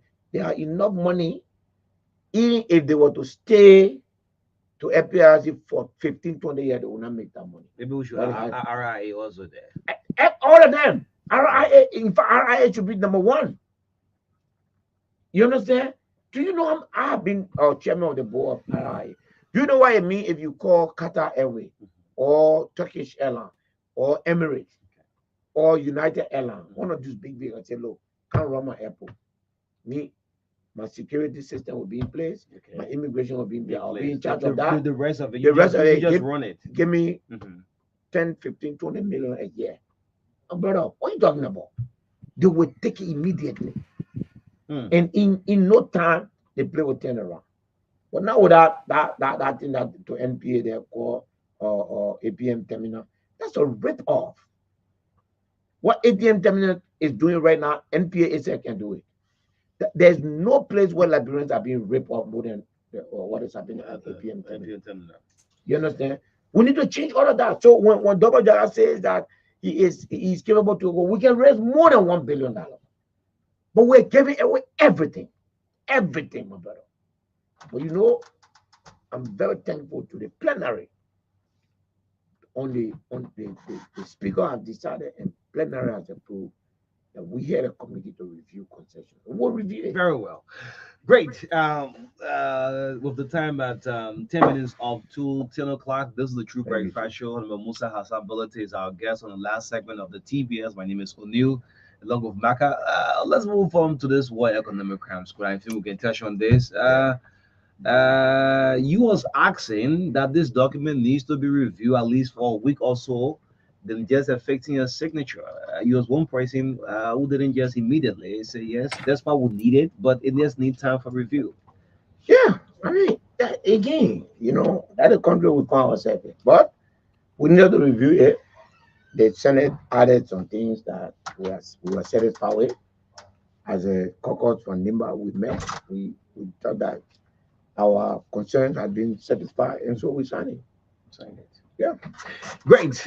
Great. Before we get Alliance activated, let's do some party politics. The ANC, the Liberty Party. I'm saying the ANC, I'm stepping my foot down on the ground because we all know the law is the law. The ANC, the Liberty Party, almost 1 year now, calling for a general major press conference today. How was it working with the ANC? It was good. It was a good experience. You know, it was not perfect, but it was a good experience. And look, today is an important day for us.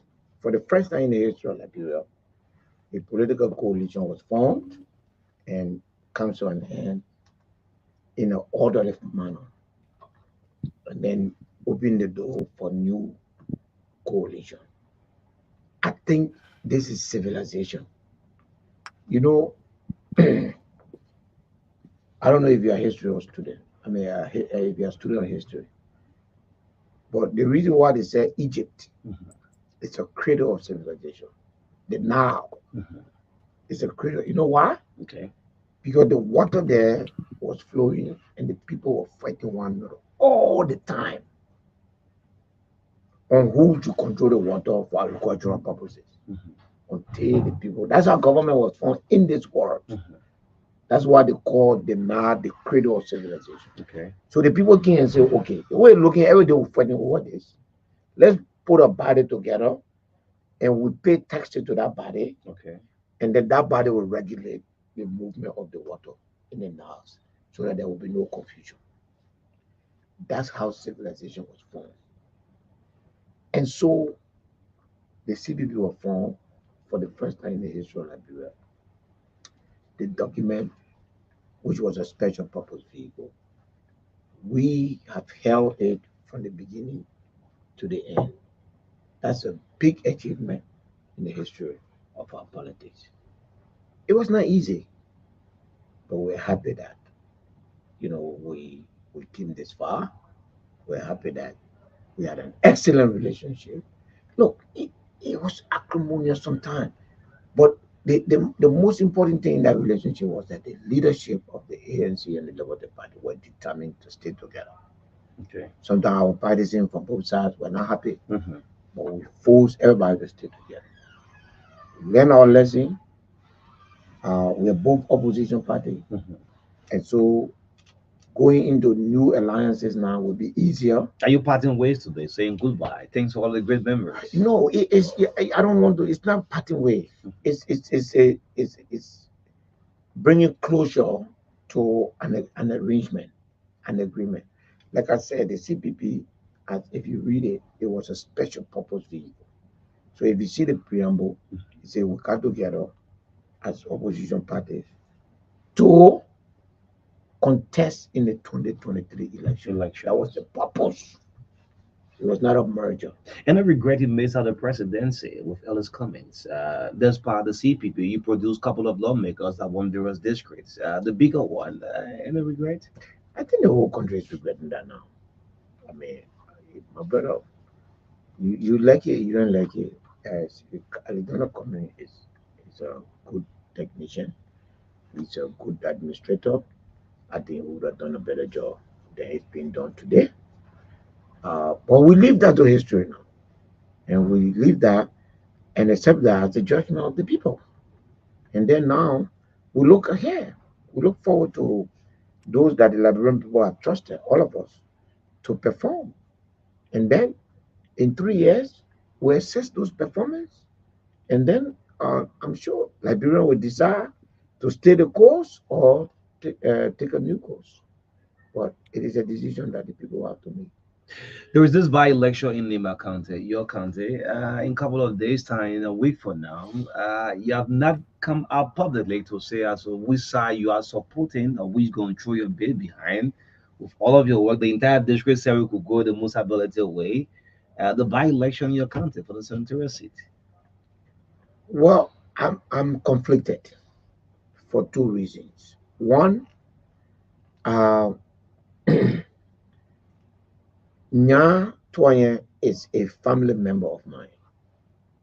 When I say family member, Nya Twaye's father and my uncle are from the same mother. Okay. So Nya Twaye's father and my uncle brings us together as a family member in the same house. We grew up. Nya Twaye's father grew up with his brother along with my father in the same house. Nya Twaye's father was looked at by all of us as our uncle. Okay. Nima County, nobody should tell you, my district is divided 100% in the 50-50 between the two big tribes. Okay. I'm very new in the politics of Nima. And therefore, this tribal sentiment is still very high. In fact, it has gotten worse. Over the weekend, I heard some very nasty tribal vibes. And so I gave myself a chance to look through, to advise, and ask all of my supporters to vote for the betterment and unification of Nimba County. And to vote for the person they believe that will change. Now you come in public and say, well, let's support this, like them playing our politics. I'll go next week. Okay. I'll stay there on the Tuesday. I'll go to the ballot box. I will vote my candidate of choice. And then that'll be it. That'll be it. I don't think I will add any value by choosing side, because at this point in time, that will hurt either side. It may hurt me. So what's the other side of the conflict? You say you were conflicted and you mentioned a relationship with Young. Yes, thank you for reminding me. The other side of the conflict is, in my district, I was supported heavily by the Geo tribe. I am represented today because the Geo tribe voted for me. You understand? Very well. And so, up to now, I cannot figure out where they are going. You understand? And because of that, I may decide one way. If I say, for instance, I'm going to support openly my cousin, I may be offending them. I'm not strong yet. I'm not that okra to the politics of the day. I'm not that okra to know what you can do, for instance, to give people that will hide them, they will never forget forever, or what you can do and they will not take it seriously and then just pass by it. I also don't want to be seen so that my family will see me that when the family needed you, you stood against them.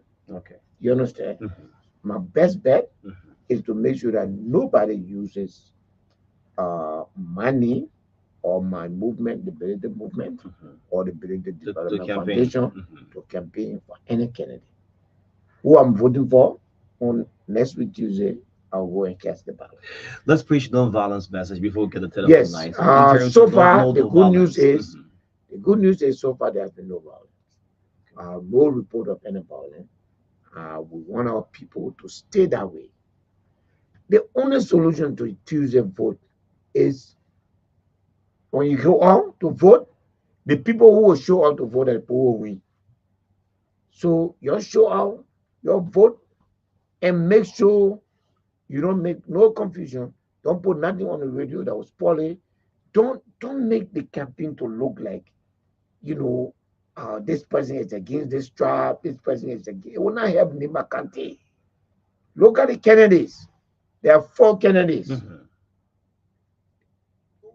Take, for instance, Govas Plebo. Govas Plebo is like a son to me.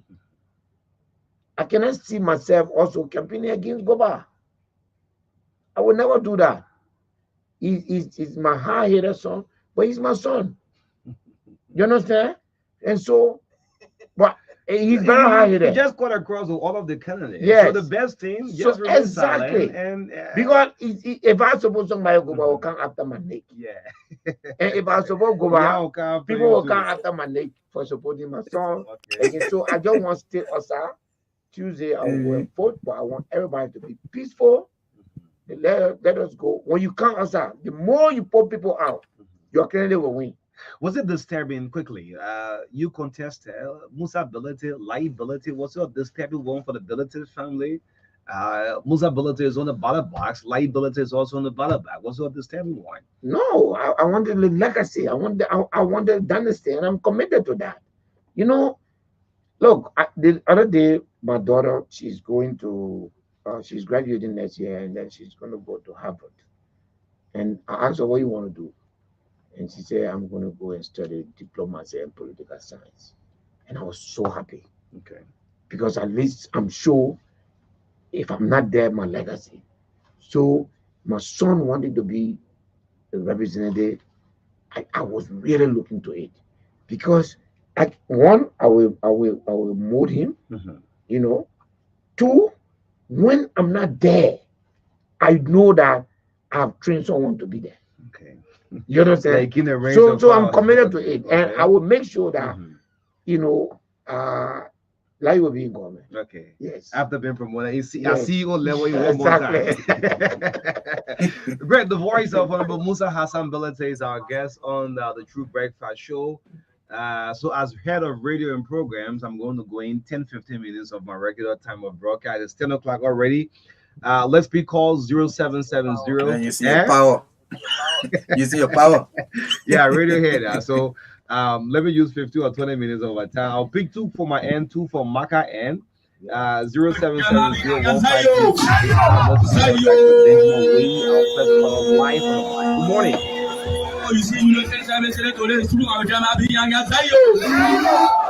Flee. Before I talk about the mayor, let me first thank the brothers keeper through their leader, my brother. He is not here today, Edward Concoy. But I want to tell you thank you. And I want to tell the brother keeper. And my other brother, Evans Kwa, who has called me and encouraged me to start this journey, and who has promised to come and ensure that this journey is a success. He's not here today, but I met with this team yesterday, and I want to tell you thank you. Mayor Jerry, I don't want to call your last name anymore. This is the man I want to credit.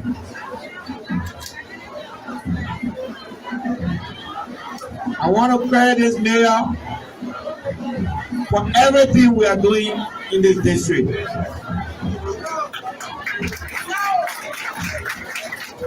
He encouraged me.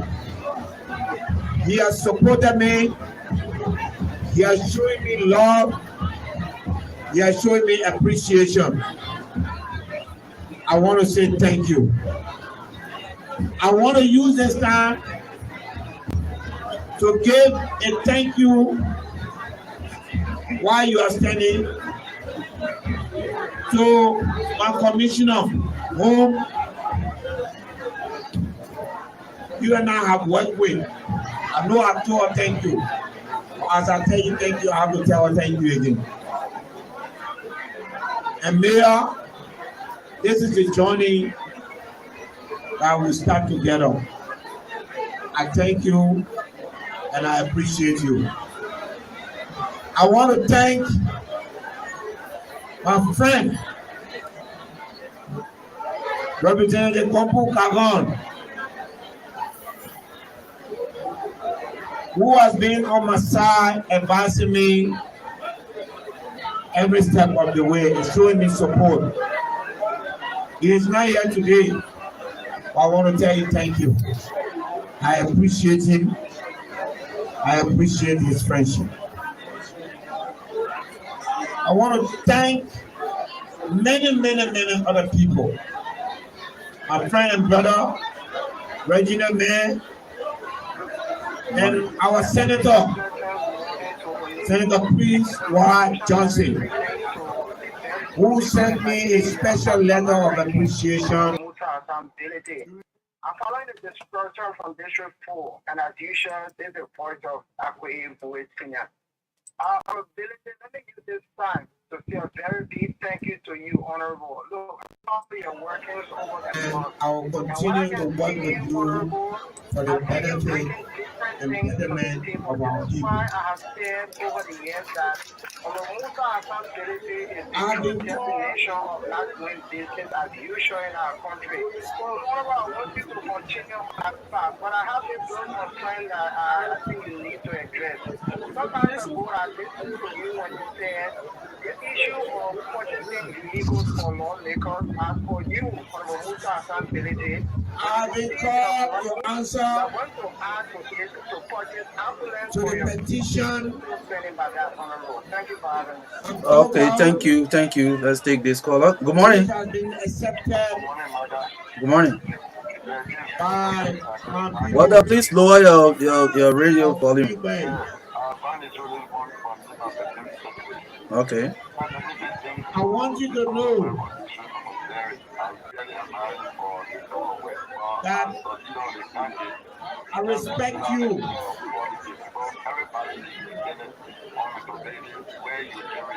I honor you. And I want to promise you that I will not do anything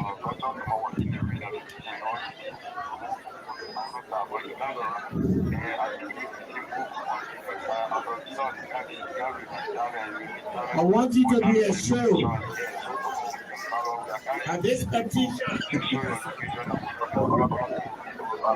What if I say you conflicted? What do you want me to say now? All right, great. Let me pick up the SG of the Democratic Party. Martin Sekula, good morning. It's not only a piece of paper. Morning. But there is a request to go and represent. Oh, yeah.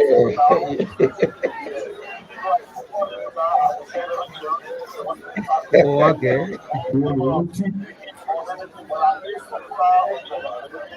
It is a request to go and represent you at the National Legislature.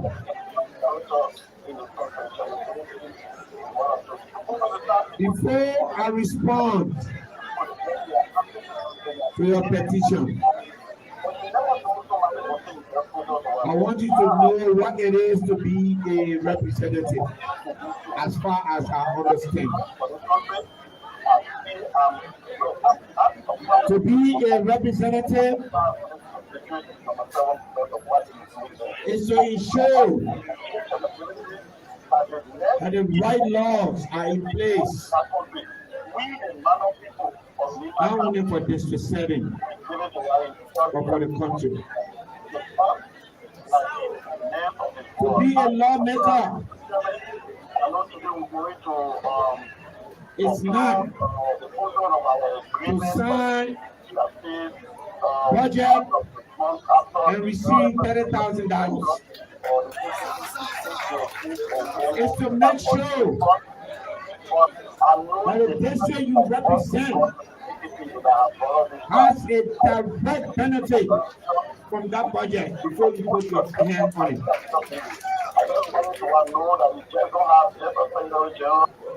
I want you to know. All right. Thank you, Martin. Thank you, Martin. To be a representative. Thanks for the patient. Morning. Does not require you to rent house in Monrovia and live there.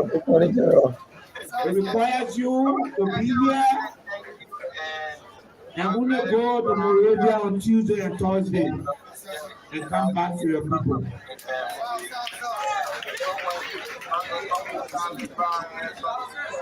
I want you to know that it also means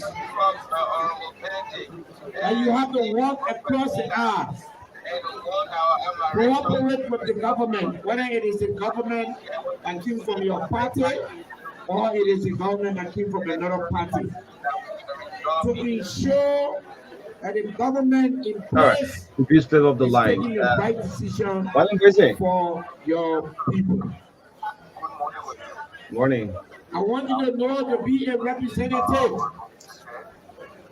Listen to the word representative. Yes. It means every decision you make must reflect the views and aspirations of your people. Of course. A representative should be ashamed that there is a budget of 800 million in the country and 1 million is not spent on your district. You should be ashamed.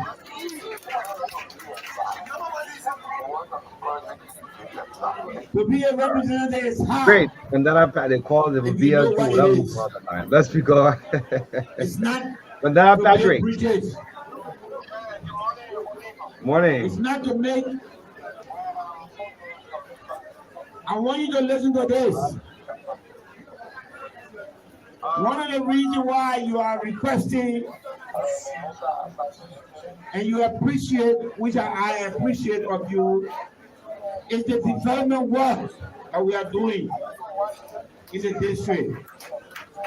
But I want you to know that what we are doing are not the purpose and the reason for being a representative. If you do a good job in representing the people, the machine you see over there will not need it in this district. If you do a good job, it is not the function of the lawmaker to fix rules. It is the function of the lawmaker to sign the budget and make sure that there is money in that budget to take care of the people that he represents or she represents. When you do that, all you have to do is to supervise and ensure that that budget is implemented. Which one is the most prominent one? So which one is the most prominent one? Yes, the calls. Let's hear from you. Listen up a couple of. Look, let me go straight to the one with the young people. Vanny, thank you, and thank you for the work with the young people. May God bless you, and may God continue to strengthen you. For the young people, pick a vision. Look at people who have achieved that very vision that you have picked and read about them, follow their pathway. If you see life, whether it is Bill Gates, whether it's Steve Jobs, whether it's Albert Einstein, all of us have the same beginning. Sometimes we have the same struggle because you need inspiration, you need motivator. When you hold that person, then you begin to follow them in. Trust me, that's what the young men need. You need somebody that can admire you. That you can admire and follow. When I was growing up, I follow 3 people, and it will be very strange to you. Throughout my life. The first person that shaped the way I live today is Malcolm X. Malcolm X. Reading his life story, where he came from extreme poverty, grew up, entered extreme Islam, left extreme Islam, became a world stage advocate for Black freedom, and died as someone who felt that everybody should be the same. He inspired me, and today the autobiography of Malcolm X is a requirement in American schools. So that tells you how important that is. I follow, and it may be strange to you, 2 very important musicians. All right. One is Bob Marley. There's not a single song of Bob Marley that is not inspirational. As all my children, I like them when they were young, when I'm carrying them to school. In fact, because of that, all of them like reggae music. Because it inspires you. It takes you from the ground and carry you up. The message in the music. I like Tracy Chapman. The same inspiration, poetic explanation of life, courage. So pick somebody, my young men and women. Don't just say I want to be like this. No. If you want to be a politician, pick an adult politician. If you want to be a businessman, pick an adult business person. Follow their life. You will achieve it. Because their life will inspire you. You will realize that if you are, the more you read about them, the more you feel that it's like you. So let someone inspire you. That's very important. On the other issue, look, on the issue of taking SAF, look, it's not where I want to be. It's not something that all my leadership know who I'm supporting. Because we had a leadership meeting. You said it to them already. Yes. but they were divided in the leadership. Wow. And the other people say, if you go this side, we will denounce you. Within the leadership? Yes. You have minor, you have Gil within the leadership. My leadership was for my brother equally. Because I don't know what Vandala is talking about, but in my district, the population of Gil and Mano is 50-50. Let anybody go say what they want to say. They got two places. They got Wigway and Zogbao. Go check the population. It's the same. You understand what I'm saying? So therefore, when I'm dealing with myself, when I'm dealing with the people, so I have to choose now to support somebody for a senator position. I cannot, and I'm not very proud of this, but I'm not prepared. Just because I want somebody to be senator, I'm not prepared to lose anyone who fought for me to be where I am today. Within your leadership. Within my leadership. So that's the reason.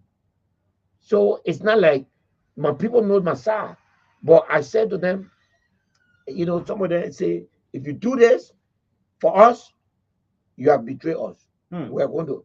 The sentiment is not good in our country. My brother, the blood that's in me is the man of blood. Country politics so is don't teach me about. This could be an easy ride in Montserrat. Exactly. Yes. It could be an easy ride. But it's not like that. The sentiments are not the same. Believe me. My brother, yeah, you don't know. But where I am sorry if I hurt anybody. But it's a law of self-preservation. Because it's politics. The one senator that is over there is not going to change Liberia. You know, it's not going to be anything. And let's talk about, if you want to talk about it, let's talk about that two rescue senators there over there. You know what I'm saying? Yeah. All the people over there, they are all rescue people. Besides Goba Slepo. So if you say the two leading candidates but they are all rescue people, and they were all on the same side. What I do, I'm chairman for opposition party. So I'm not forced to. Even we move tribalism inside the election, I have no interest in it. Because it doesn't, the man who is going to win in this election is not going to come to the opposition. Because they are both of them, the two leading people are pro-government people. So what am I doing to say I'm going to hurt my constituency to get a government senator? For what? I'm not going to do that. So if that explains my position, I stand with that. Yes. So there was some other thing. People talk about the ambulance. Yeah, the ambulance. The ambulance. I've already put in for 2 ambulances. Okay. As you know. On your own. Yes, because when that money comes, okay, the company that the money is going to, I've spoken to them. I said, you know, he said one of the ambulance, I think he said 60,000. So we just put in for 2. It's very well designed. One will be in Ban, one will be in Secretary. Okay. The one that will be in Ban will serve Zogbao, and the one that will be in Secretary will serve Wigway. And then that means our people will have access because all the roads are fixed. So anywhere the ambulance needed, we'll be able to take people immediately and bring them to the hospital. Okay. So does the hospital have medications?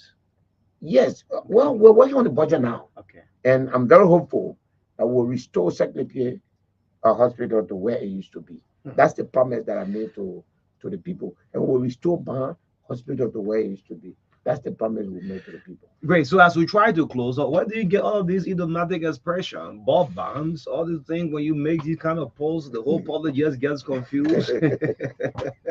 So the most recent one was like Bob Bounds. The book came out like history change. What do you get there? Well, remember, we need to tickle each other. We need to tickle each other. I you know, before I became a businessman and a politician, I was a writer. Okay. I was a columnist in the New Democrat. All right. I wrote there for a very long time with Lindsey Barrett and Tom Kamara and Ben Asante and Stewart. Okay. John Stewart. So these people helped me to write. And then my personal mentor, Basiki Kone, is a poet. So all these people helped me to. So I love writing. Believe me, I really love writing. And so I love to tickle people's mind. And so sometimes I borrow that word, Bob Bounce, from Jacob Jara. Okay. You understand? Jacob Jara say, Bob Bounce, some people say Adeble. Okay. You understand? And some people say game on. You understand? That means it's time for something to happen. We're ready for the fight or we're ready to move. Something.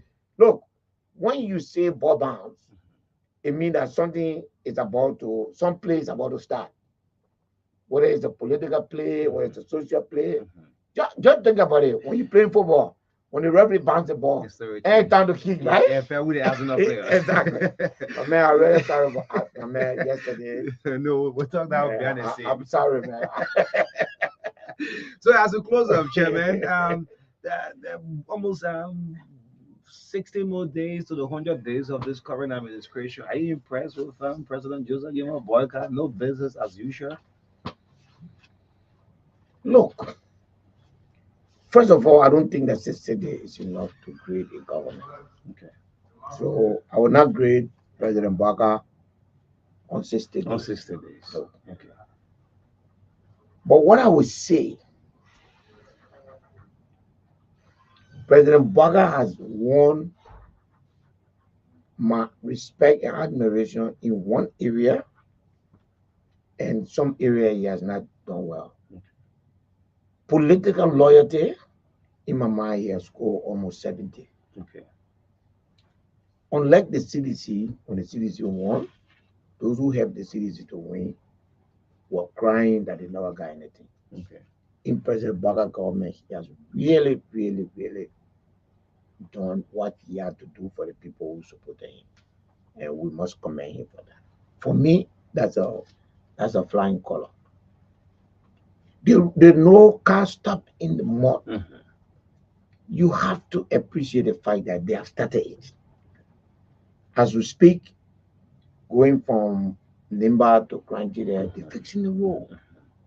You understand? Yeah. It may have been, there may have been difficulties, there may have been different things, but they got the government approval, they got the money, and they're fixing the roads. Politicians around the world cannot commit, they cannot fulfill 100%. In fact, any politician who fulfill 50% is better. So I will not be rendering judgment to this government after 100 days. It's not, brother. It's unrealistic. I will judge President Barker July of this year. Yes, okay. After 6 months of governance, I will judge him to say it will give me the opportunity to know where he's going with this country, as compared to where he pick up from. At this point in time, I think that it's not worth saying that he has failed, he has not failed. Almost everything on the 100-day agenda has started, as far as I'm concerned. They clearly have not ended. They will not, most of it will not end. But you have to look at the intent and the will to achieve it. So on that, my judgment is fair. Great. So as you close up, you have seen the working of the Director General Liability. This is going to be your parting comment. You got impressed with the workings. This was not the RSCI you saw a couple of years back, and you just walking and boom, you see into a new RSCI as you close up. Yes. So I will use this time. Since 2005, I have been the CEO and chairman of this entity. I'll use this time to formally announce my resignation as CEO, and a formal program will be here where Mr. Alhaji Beliti will be named and installed as CEO of RCI. The new CEO. The new CEO. So my name, CEO, today is the what?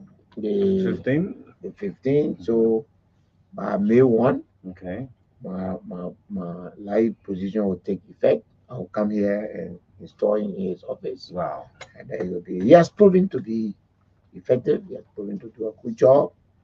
I will keep my role as chairman of the board. Okay. So I mean, I'll have less and less activity I trust him. I think he can do a good job. He's done an excellent job. I'm really proud of him.